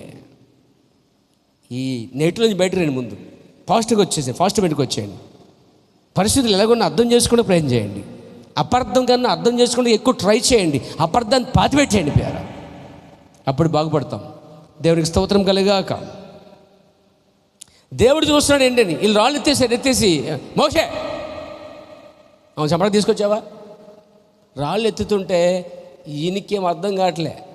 ఈయనేమన్నాడు, నేను పోన బాబు సేవకి, నేను ఎలన బాబు అంటే వద్దన్నా పంపించావయ్యా. పరిస్థితి ఎలా ఉంది? ఎవరు సేవ చేయమంటే వాళ్ళే రాళ్ళు ఎత్తుతున్నారు నా మీద. ఈయన ఎవరు పెట్టుకుని మొరెట్టుకుంటాడు? ఇంకా ఆయనే కదా దిక్కు లేకపోతే చేస్తాడు. ఎవరికి సేవ చేస్తానని వాళ్ళే రాళ్ళు ఎత్తున్నారు ప్రభువా. పైగా ముందు సముద్రం నాకు చెప్పలేదు, వెనకాల సైన్యం అది చెప్పలేదు, కుడివైపు ఎడారి, ఎడవైపు కొండలు, ఇది కూడా మరిగా అయ్యే. నేనేం చేయాలి అని అడుగుతున్నాడు. ఏడుస్తున్నాడు మోషే. అక్కడ కొంచెం ఆలస్యం అయితే దేవుడు ఇంకా చూస్తున్నాడు, రాళ్ళు ఎత్తినా చూస్తున్నాడు, తిడుతున్నా చూస్తున్నాడు. ఎవరినే? సేవకునే. సరే చూద్దాం ఆయన సంగతి ఏంటో. ఓ సేవ పరిగెడుతున్నాడు కదా, చూద్దాం ఎంతవరకు స్ట్రాంగ్. యాక్చువల్లీ దేవుడు ఆయనకు కూడా పెట్టాడు, స్ట్రాంగ్ పెట్టాడు. ఈ చుట్టూ జనం ఏం చేస్తారు? రాజీ పడి వెనక్కపోతారా? ముందుకెళ్ళి సముద్రం దూకుతూ చచ్చిపోతారా? అటు పోక అక్కడ నిలబడి అసలు డిసిషన్ ఎలాంటి నిర్ణయం తీసుకుంటారు వాళ్ళు? అలాంటి ఒక సమయం జీవితంలో నీకు నాకు అందరికి వస్తుందండి. కొందరేమో రాళ్ళు ఎత్తారు, శనిగారు, ఇక మేము చచ్చిపోతాం, సమాధులు లేవు, వెనక్కిపోతాం, వచ్చేస్తున్నాడు, మేము బానిసలు అయిపోతాం, మళ్ళా పోతాం అని మొత్తం దేవుడు అక్కడ పరీక్ష పెట్టాడండి. అక్కడ దేవుడు సాక్షిని కోరుతున్నాడట, సరైన సాక్షిని కోరుతున్నాడండి. అప్పుడు మోషే ఆ సమయానికి అక్కడ సరైన సేవకుడిగా ఉండి సరైన సాక్షిగా ఉన్నాడట. ఈ టైంలో ప్రభువా, నేను వారి వైపు ఎవరు చూడలేదు, సముద్రం చూడలేదు, సైన్యం చూడలేదు, ఎడారి చూడలేదు, కొండలు చూడలేదు, ఇవన్నీ కాకుండా నా మీద రాళ్ళు ఎత్తారు చూడండి, అటువైపు కూడా చూడలేదు, నీ వైపే చూస్తున్నాను. నువ్వే నన్ను పిలిచావు, నువ్వే చూసుకోవాలి ఈ కార్యాన్ని, ఏం చేయనుకున్నావు ప్రభు చేయని చెప్పి ఏడుస్తూ ఉన్నప్పుడు దేవుడు వచ్చి మోషే మరపెట్టినేలా పలుకు అన్నాడట. స్పీక్, మాట్లాడని చెప్పాడట అండి. లేచి కర్ర ఎత్తి చూపించి మాట్లాడాడండి. సముద్రం రెండు గలా పాయలేదండి. గోడల వలె ఉన్నాయటండి. నా జీవితంలో ఎప్పుడూ నీరు గోడలుగా ఉన్న చరిత్రలో ఎప్పుడు చూడలేదండి, ఒక బైబిల్లో తప్ప. రియల్గా ఎప్పుడూ చూడలేదండి. గోడల వలె ఉన్నాయటండి. Praise God. ఇంకో విచిత్రం ఏంటంటే అసలే అక్కడ తడి కూడా లేదంటండి. ఆరిన నేల మీద నడిచిపోయి ఉందండి. ఎంత శ్రద్ధ గల దేవుడండి ఆయన. అలాంటి సమయంలో దేవుడు సాక్షులు కోరుతున్నాడు. అలాంటి సమయంలో సాక్షులు ధైర్యంగా పిరికివరగా ఉండకుండా ఆయన కోసం కరెక్ట్గా అంతవరకు నిలబడేవారిని దేవుడు కోరుకుంటున్నాడండి. ఆ మధ్యలో అల్లటప్పల వెళ్ళిపోయారు, ఊడిపోయారు మొత్తం. జల్లెట్టి జల్లించాడండి ఆయన. అక్కడ కొన్ని గింజలు లేచాయి. శద్రక్ లాంటి అభిషేక్ లాంటి వారు, అభ్యర్థులు లాంటి వాళ్ళు లేచారు. దేవునికి స్తోత్రం కలిగాక. దేవుడు ప్రతి కాలంలో కోరుకున్నట్టుగానే అక్కడ కూడా ఒక సాక్షి నిలబడ్డాడు. సముద్రం పాయలైపోవటం, ఆరిన నేల మీద పాడుతూ వెళ్ళిపోతారండి వాళ్ళు. ఏమీ లేని చోట ఏదన్నా చేయగలడు దేవుడు. ఏం చేయాలో తెలియట్లేదు అంటాం చాలాసార్లు మనం. నాకేం అర్థం కావట్లేదండి, ఏం చేయాలి, నాకేమీ పాల్పడట్లేదు అంటాం. అదే పరిస్థితి నీకు నాకు వచ్చినప్పుడు వారికి వచ్చింది అక్కడ. కానీ అక్కడ ఏం చేసేది సార్, దేవుణ్ణి అడుగుతున్నాడు. ఏం చేయమంటావు ప్రభు అని అడుగుతున్నాడు. నీ వెనుకున్న దేవుణ్ణి అక్కడ దేవుని వద్దకు వచ్చి మోకరించి, ప్రభు ఈ పరిస్థితుల్లో, ఈ చుట్టూ ఇలా ఉన్న పరిస్థితులు ఏం చేయాలి ప్రభు అని దేవుణ్ణి అడగడం నేర్చుకొని పోయారా? దేవుని వద్ద నుంచి ఏదో సమాధానం ఖచ్చితంగా నీ హృదయానికి వస్తుంది. ఏదో ఒక సమాధానం దేవునికి ఇస్తాడు. దాన్ని పట్టుకుని ధైర్యంగా ముందుకు వెళ్ళు, సాక్ష్యం ఇస్తా ఉండు. దేవునికి మహిమ కలుగాక. అప్పుడు మోషే ప్రార్థించాడట. అక్కడ ప్రార్థనే సరైన నిర్ణయం అండి. దేవుని అడగటమే సరైన నిర్ణయం. చాలామంది అంటారు నాకేం తెలియట్లేదు, ఇంట్లో వాళ్ళు ఇలాగంటున్నారు, బయట ఇలాగంటున్నారు, వీధులు ఇలాగంటున్నారు, ఆఫీసులు అంటున్నారు, పని దగ్గర ఇలా అంటున్నారు, ఇక్కడ చర్చిలో ఇలా అంటున్నారు, నాకేం అర్థం కావట్లేదు అన్నావు అనుకో, నువ్వేం చేయలేదు సార్, అందరిని పక్కన పెట్టి నిన్ను పిలిచిన దేవుని వైపు చూచి మోకరించి, ప్రభువా ఇందుకు నీవే కారణం, ఏం చేయమంటావు ప్రభువా, ఇదంతా నీకోసం జరిగింది, నీ వాక్యం కోసం, నీతి కోసం, పరలోకం కోసం, అసలు నీ కోసమే జరిగింది ప్రభువా, ఏం చేయమంటావు నన్ను అని దేవుణ్ణి అడగడం నేర్చుకొని పోయారా? దేవుడు ఏదో ఒక మార్గం చూపిస్తాడు ఆయన. Glory to God. దేవునికి వ్యతిరేకముగా వారు సరిగినప్పుడు దేవుని మార్గం సరిగ్గా ఆ గొప్ప శోధన గుండా వారు నడిపించుచున్నది. వారు అక్కడ నుండి బయలుదేరి ఒక సనుగుడు నుండి ఇంకొక చోటికి, పరీక్ష నుండి ఇంకొక పరీక్షకి వెళ్ళిపోతూ వచ్చారంటండి. కొందరు నీటి ద్వారా, కొందరు వరద ద్వారా, కొందరు లోతైన పరీక్షల ద్వారా, అందరూ రక్తము ద్వారా నడిపించబడేది. అంటే ఏదో రూపంలో ఎక్కడో చోట సాక్షిగా ఉన్న ప్రతి వ్యక్తికి ఏదో విధంగా శోధన పరీక్షలు ఉన్నాయి. దేవుడు ఆయన సాక్షులను నడిపించే విధానం అదే ఉన్నదట. ఒక సాక్షికి శోధన వచ్చును, గమనించండి, ఒక నిజమైన సాక్షికి శోధన వచ్చును. కొన్నిసార్లు ఒక సాక్షి శిక్షను కూడా అనుభవించవలసి వచ్చును. కొన్నిసార్లు సాక్షి నీవు దేవుని కొరకు సాక్ష్యం ఇచ్చినప్పుడు నీవు కొద్దిగా శ్రమ అనుభవించవచ్చు వచ్చును. మీరు బైబిల్ తీసి చదివితే, మీరు బైబిల్ చదువుతున్నారు ఇంట్లో కూర్చొని, ఇంట్లో వాళ్ళందరూ ప్రభు అంటే ఇష్టం లేదు, నువ్వు ఒక్కదానివే లేక నువ్వు ఒక్కడవే ప్రభు నమ్ముకున్నావు. ప్రవర్తనాడు మీరు బైబిల్ తీసి చదివితే, చర్చికి వెళ్తే, మీరు ఇంట్లో ఉండొద్దు అని మీతో చెప్పినప్పుడు అదొక ఇబ్బందికరమే. అప్పుడు నువ్వు చర్చికి వెళ్ళొద్దు, నువ్వు బైబిల్ చదవద్దు, నువ్వు అసలే ఇలా క్రైస్తవురాలుగా క్రైస్తవు ఉండవద్దు అని చెప్పినప్పుడు అది నీకు ఇబ్బందికరమే. అయినా నువ్వు ఒక సాక్షిగా ఉండాలి. వాళ్ళు ఏదో అన్నారని చెప్పి బైబిల్ చదవడం మానేయకూడదు, వాళ్ళు ఏదో అన్నారని చెప్పి చర్చికి వెళ్ళడం మానేయకూడదు. చూడండి, చర్చికి వెళ్ళాలి, బైబిల్ చదవాలి. ఇంటి వారందరూ ఏకమించకపోయినా సరే ప్రవర్తనాడు మీరు బైబిల్ తీసి చదివితే, చర్చికి వెళితే, మీ ఇంట్లో వారు మిమ్మల్ని ఆ విధంగా వద్దు అని చెప్పినప్పుడు, మీ ఇంటిలో ఉండవద్దు అని చెప్పినప్పుడు మీరు ఇంకా సాక్షిగానే ఉండాలట. అసలు నువ్వు ఇంట్లో ఉండవద్దు, బయటికి పో అంటే ఏం చేయాలి? అప్పుడు సాక్షి ఏం చేయాలి? బైబిల్ మానేయాలి, చదవటం, చర్చి మానేయాలి. ఎందుకంటే ఇంట్లోంచి వెళ్ళిపోమన్నారు కాబట్టి అవన్నీ మానేయాలి. కాదు, ఇవన్నీ చేసి ఓ బ్యాగ్ వేసుకుని బయటకు వచ్చేయాలి. ఎంత దుర్భాగ్యమైన బాధ అంటారు దీన్ని. క్రీస్తు నిమిత్తం ఎంత గొప్ప భాగ్యం అండి. క్రీస్తు నిమిత్తము ఈ భూమి మీద ఏది పోగొట్టుకున్నా, భూములైనా, అన్నదమ్ములైనా, అక్క చెల్లెలైనా, తల్లిదండ్రులైనా, ఎవరిని విడిచిపెట్టుకున్నా దేవుడు హింసలతో పాటు, శోధంతో పాటు, పరీక్షతో పాటు అన్నీ తిరిగి ఇచ్చేస్తాడండి. ఆయన ఇవ్వకపోతే చెప్పండి సార్, దేవుడు అన్యాయస్తుడు కాదు, ఇస్తాడు. మనం విశ్వాసంతో ఒక అడుగు ముందుకేయాలి. నీవు ఒక నిజమైన సాక్షిగా జీవించినప్పుడు నీవు ఒక పిచ్చోడివి అని ఇరుగు పొరుగు వారు అంటారట. స్కూల్లో, కాలేజీల్లో, నీ పని స్థలాల్లో నేనేమంటారు? నువ్వు సాక్ష్యం ఇచ్చినప్పుడల్లా నిన్ను పిచ్చోడు అంటారట. నీవు నిజమైన సాక్షిగా ఉండవలసిన, నీవు పనిచేసే ప్రతి చోట, ప్రతి స్థలంలో మనుషులందరూ నిన్ను గురించి నవ్వుతూ ఉంటారు. నిజంగా నువ్వు సాక్షిగా నిలబడిన ప్రతిసారి నీ చుట్టూ ఉన్న వాళ్ళందరూ నిన్ను చూసి నవ్వుతారటండి. ఒక సాక్షి అలాగే వస్తాడు. దేవుని కొరకు నీవు ఒక సాక్ష్యం ఇచ్చినప్పుడు నీవెట్లా వీధుల్లో ఎగతాళి చేయబడుచున్నావో చూడు. ఎందుకు నీ జీవితంలో జరుగుతుందో తెలుసా?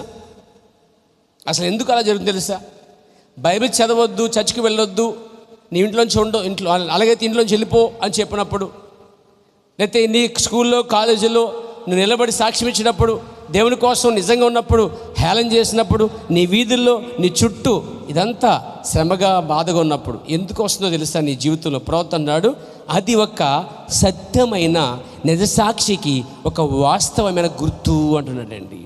ఇవన్నీ ఎందుకు వస్తున్నాయిరా బాబు అంటే, నువ్వు నిజమైన సాక్షివి కాబట్టి వాస్తవమైన గుర్తు అదే అంటున్నాడు ప్రవక్త. ప్రభు నామమున మహిమ కలుగాక.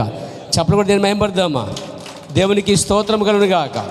ఈ మాట ముగిస్తాను పేరు. నేను 3 విశ్వాసులు, షద్రకు, మెషక్కు, అబేద్నెగోలు.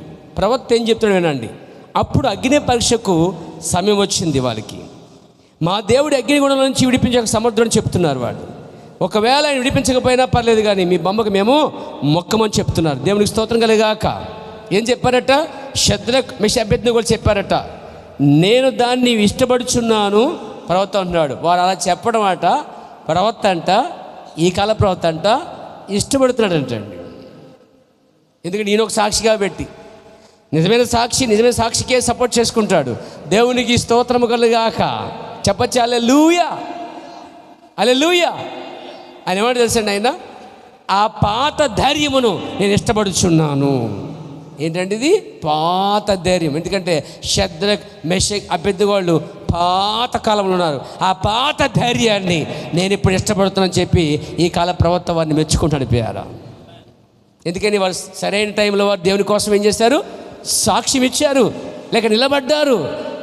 అగ్ని భయానికి కూడా భయపడకుండా నిలబడ్డారు. అగ్ని ఏడంతులు చేసినా సరే ఇంకా నిలబడ్డారు. వారిని కట్టి పడేసినా సరే ఇంకా నిలబడ్డారు. అందుకే ప్రవక్తలు ఆ పాత ధైర్యం నేను మెచ్చుకుంటున్నాను. రాబిన్సన్ అని ఒక వ్యక్తి ఉన్నాడు అనమాట. అతను ఒక మంచి విశ్వాసి. రాబిన్సన్ అని ప్రవక్త కాలంలో అతను ఇలాగన్నాడట, ఏమంటే తెలుసా అండి, Lord give me the backbone like a స్వలాంగ్.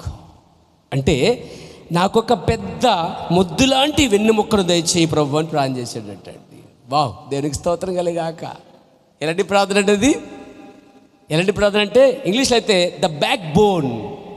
మనిషి నిలబడటానికి ఒక బ్యాక్ బోన్ ఉంటుంది, వెనక వెన్నుముక్క అంటాం దాన్ని మనం. ప్రభువా నాకు ఒక పెద్ద ముద్దు లాంటి వెన్నముక్క దయచేయ ప్రభు అన్నాడంటండి. ప్రవక్త ఆ వ్యక్తి కోసం డిక్లరేషన్ చేసుకుంటుంటాడు. ఓ రాబర్ట్సన్ ఎలా చెప్పాడు చూడండి, ప్రభు కోసం నిలబడటానికి అతనికి ఒక బ్యాక్ బోన్ కావాలట.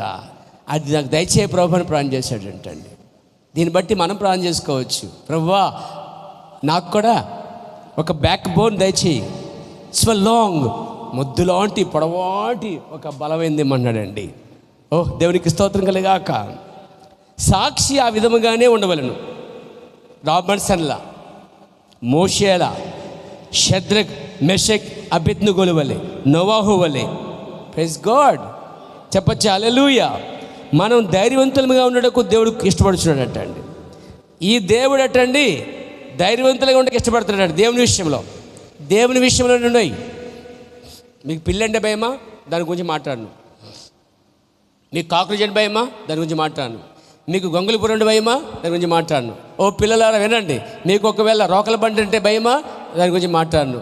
కానీ మీకు ఆ విషయంలో పిరిగితనం ఉండదేమో కానీ దాని గురించి నేను మాట్లాడట్లేదు. కానీ దేవుడి గురించి మాత్రము పిరిగితనం ఉండకూడదు అంటండి. మనం ధైర్యవంతులుగా ఉండటం దేవుడు ఇష్టపడుతున్నాడు అంటండి. ఎందుకంటే 2 తిమోతి పత్రిక 1:7 వచ్చిన రాయబడిన మాట చూడండి, చదవండి ఒకసారి. 2 తిమోతి పత్రిక 1:2 వచ్చిన చూడండి పేర. 1:7 వచ్చిన గమనించండి. 2 తిమోతి 1:7 వచ్చిన.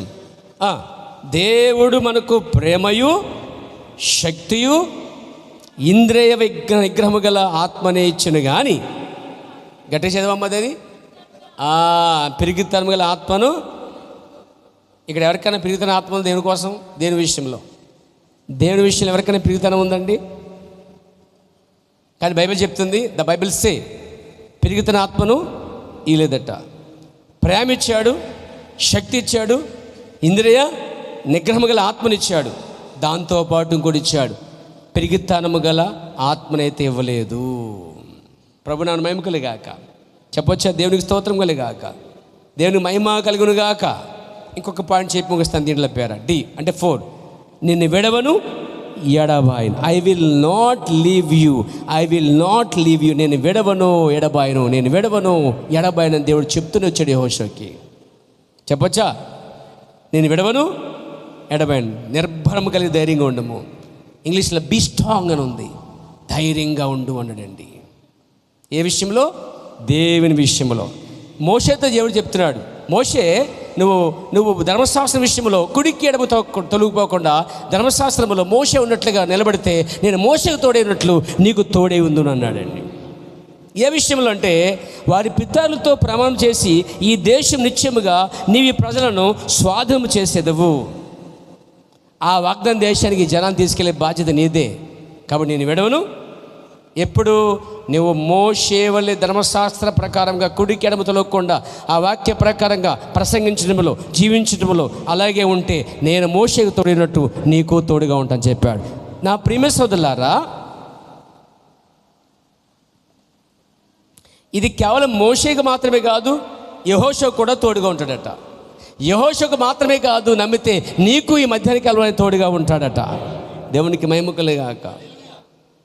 ఆ నదిని దాటుటకు ముందుగా ఆయన యెహోషువతో ఇలా అన్నాడు, నీవు ధైర్యంగా ఉండము, నేను విడవను ఎడబాయను. ఏలనగా ప్రభువైన దేవుడు నీ వెళ్ళొచ్చిన ప్రతి చోటకి తోడుగా ఉండని చెప్పాడట.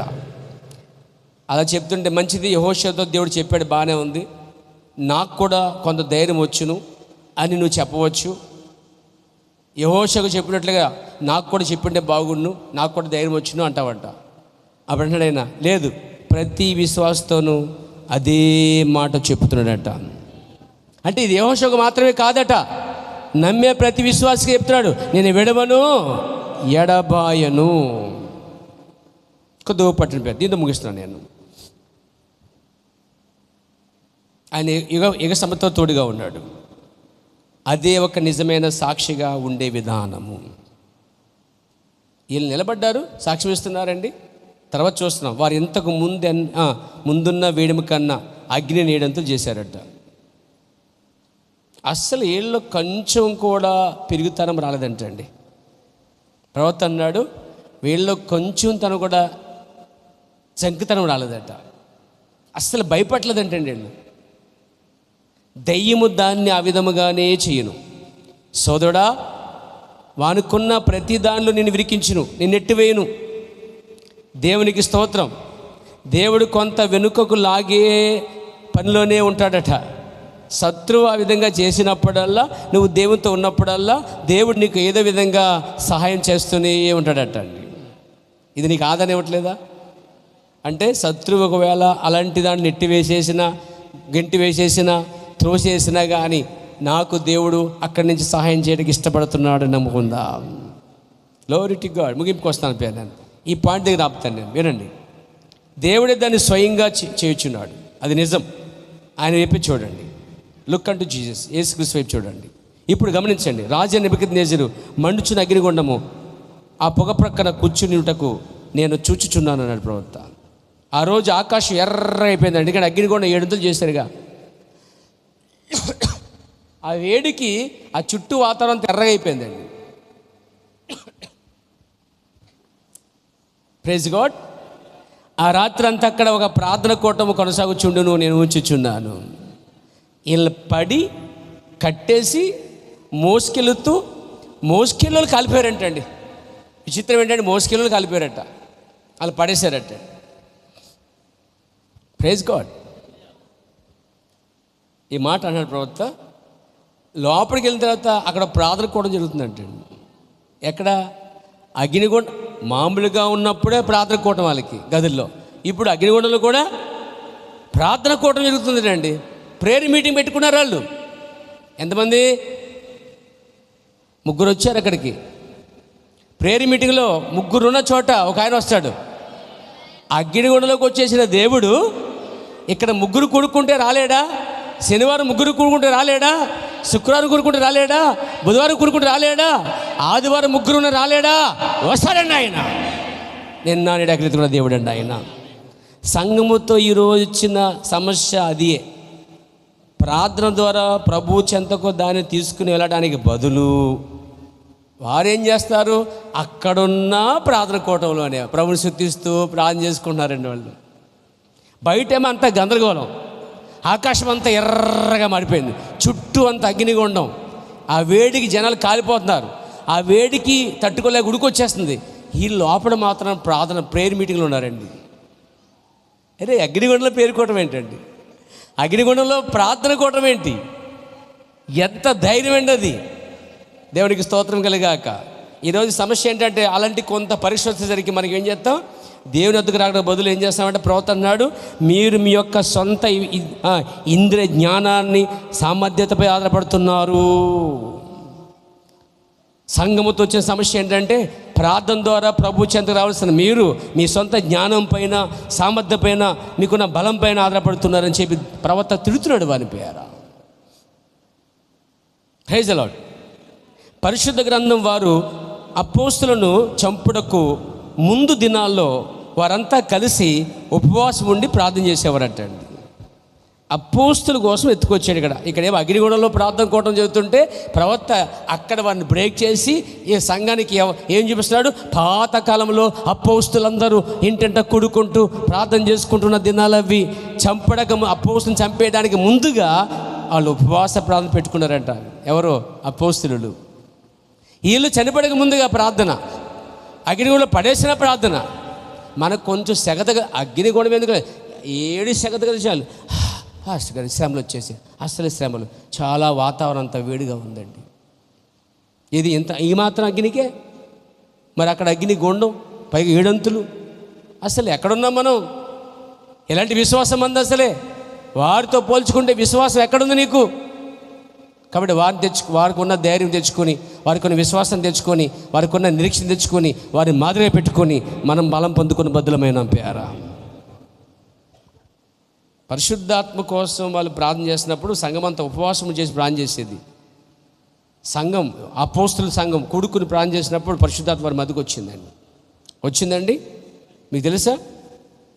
అపోస్తలుల కార్యం 13వ అధ్యాయంలో ఒక మాట ఉంది. పరిశుద్ధాత్మ ఇట్లా చెప్పాను, పౌలును మరియు బర్నబాను నా కొరకు వేరుపరచండి.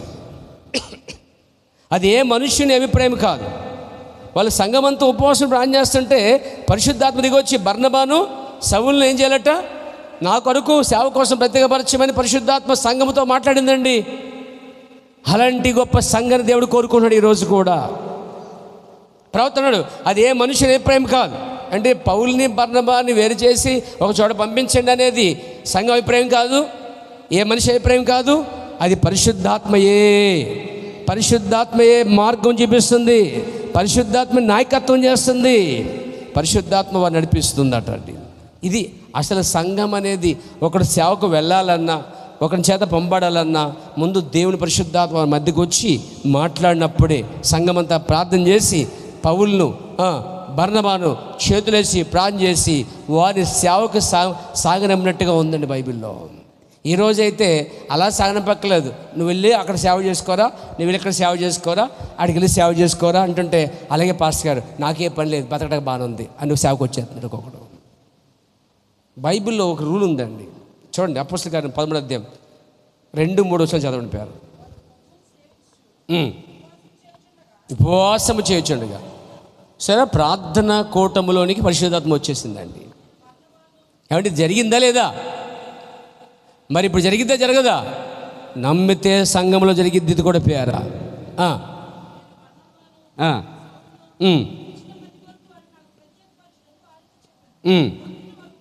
అది వారు ఉపవాసం ఉండి ప్రార్థన చేసి అది దేవునికి స్తోత్రం కలిగాక ఒక సంఘము ద్వారా పరిశుద్ధాత్మ ఎన్నుకున్న వారిని సంఘం గుర్తించింది, పరిశుద్ధాత్మ గుర్తించింది.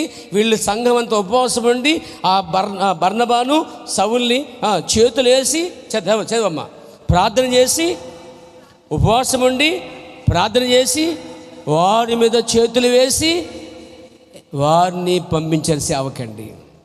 అసలు ఈ రోజుల్లో ఇలాంటి సేవ పంపే విధానము సంఘాల్లో ఉందా? లేదండి. లేదు వాళ్ళకి అనిపిస్తుంది. ఒక సేవకుడు ప్రార్థన చేసుకుంటాడు అనమాట, దేవుడు పిలవాలని. పాపం ఆయన ప్రార్థన చేసుకోడు, దేవుడు పిలవాలని. ఇంకో విషయం చెప్పనా, దేవుడు పిలవాలని మాత్రం ఎప్పుడు ప్రార్థన చేయకు. అసలు దేవుడు పిలిస్తే నేను సేవ చేస్తాను అసలు అనొద్దు. అసలు రాంగ్ అది. అసలే బైబిల్ విధానం చూడండి. అసలు దేవుడు సేవ చేస్తామన్న వాళ్ళందరూ దేవుడు పక్కన పెట్టేశాడండి. నేను చెయ్యను బాబు, నాకు కుదరదు బాబో అన్న వాళ్ళే పట్టుకోడు దేవుడు అండి. అదే పిలుపు. నేను చెప్తాను నిజంగా, నాకు ఈ సేవ చాలా కష్టమండి. నేను అప్పుడప్పుడు ఉంటాను, నా లైఫ్ అమెరికాలో ఉంటే బాగుంది అనుకునేవాడిని. సెటిల్ అయిపోతుంది అనుకున్నాను, అమెరికాలో అక్కడక్కడ ప్రాంతం వెళ్ళిపోయి చక్కగా ఉందాం అనుకున్నాను. తీసుకొచ్చి ఇక్కడ పడేసాడు దేవుడు. ఎన్ని నష్టపోయాను నేను. అయినా నేను దేవుని ప్రేమిస్తున్నాను, దేవుని విషయంలో ప్రేమిస్తున్నాను. కానీ వచ్చిన శోధనలు, నిందలు, మరణాలు ఇవన్నీ కూడా వ్యక్తిగతంగా అనుభవిస్తున్నాను. పేరు బాధాకరంగా. నా లైఫ్ అనుకున్నట్టుగా లేదు, ఇది బలవంతంగా జరుగుతుంది. దేవుడు దీన్ని బలవంతంగా చేయించుకుంటున్నాడు. పేర ఇంకో విషయం చెప్పండి మీకు, ఫ్యాక్ట్. తణుకు సెవడిచిపెట్టి నా చిన్న పిల్లడు పుట్టాడు, మా జో నెలల బాబు. సంవత్సరం కూడా అవ్వలేదు, నెలల బాబు అనమాట. ఆయన ఎత్తుకుని ఒక ఆటో తెచ్చుకొని నా సామాన్లు దాంట్లో వేసుకుని ఈ తణుకు పెట్టి వెళ్ళిపోయానండి. రాకూడదని వెళ్ళిపోయానండి. మళ్ళీ తీసుకొచ్చి పెట్టి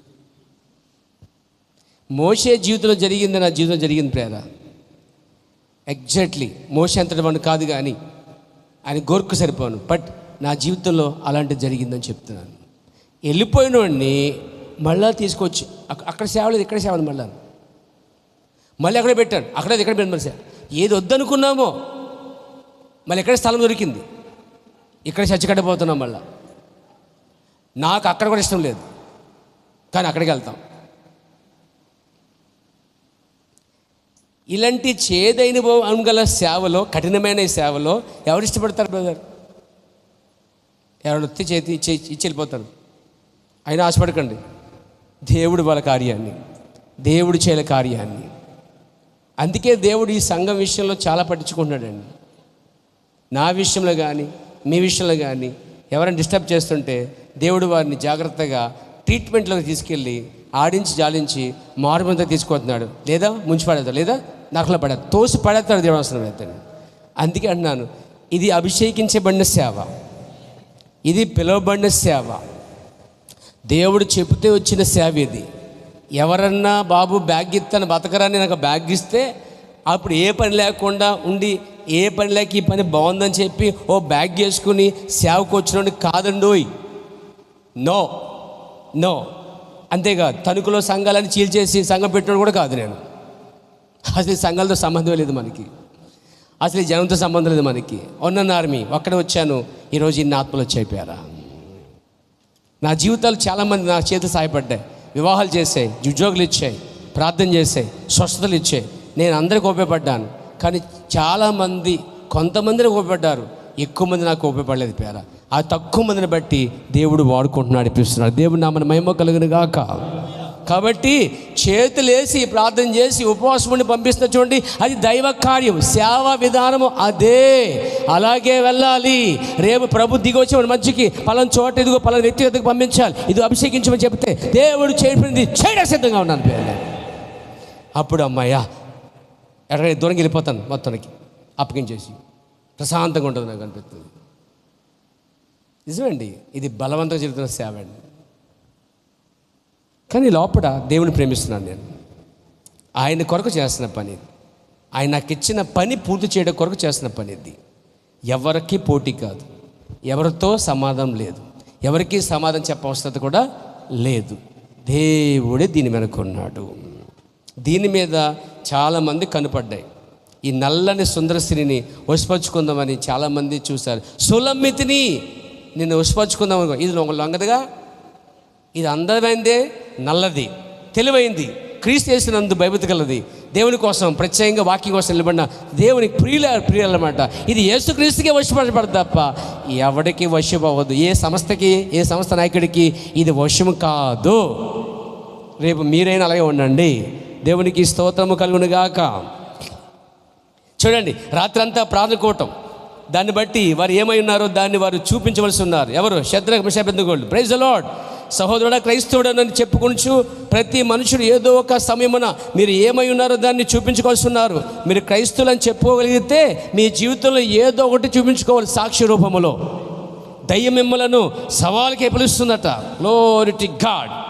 దేవుని నామమున మహిమ కలుగాక, దేవునికి స్తుతి కలుగునుగాక, దేవుని నామమున మహిమ కలుగాక. నేను ముగిస్తాను పేరా, అందులో లేచి నిలబడదాం. నేను ముగిస్తున్నాను. దేవునికి స్తోత్రం కలుగాక. దయ్యం సవాలు కోరుతూ ఉందట. చాలా సందర్భాల్లో దయ్యపు సేవలను ఎదుర్కొనడానికి నిలబడి ఏం చేస్తా, ఆత్మయుద్ధం పట్టుకోవాలి. నీ యొక్క ఆయుధము దేవుని వాక్యం పట్టుకోవాలి.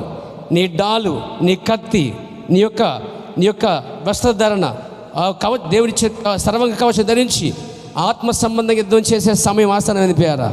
ఆ పక్క దయ్యము సవాలు విసురుతూ ఉంది. కానీ శత్రువు అభ్యర్థి కూడా అగ్నిగుండంలో ప్రార్థన చేస్తూ ఉన్నారు, దేవునితో సహవాసం చేస్తూ ఉన్నారు. 4వ వ్యక్తిగా ఆయన దిగివచ్చి వారి మధ్య అగ్నిగుండములో ఒక్క ప్రార్థన కూడా జరుగుతూ ఉంది, ఒక ఉజ్జీవి కూడా జరుగుతూ ఉంది.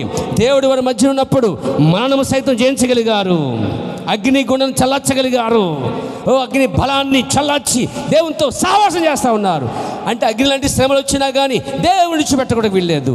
అగ్ని లాంటి శ్రమలు వచ్చినా కదా, సవాల్సిన దయ్యం సవాల్సిన సరే, నువ్వు అగ్ని లాంటి పరిస్థితులు వచ్చినా సరే నిలబడు. దేవుడు నీతో ఉంటాడు. ఆ ముగ్గురుతో ఉన్న దేవుడు ఈ మధ్యాహ్న కాలం నీతో కూడా ఉంటాడు పేర. నమ్మకం ఉంచుతారా మీరు? ఎంతమంది నమ్ముతారు పేర? చేతులపైకి ఎత్తని పేర.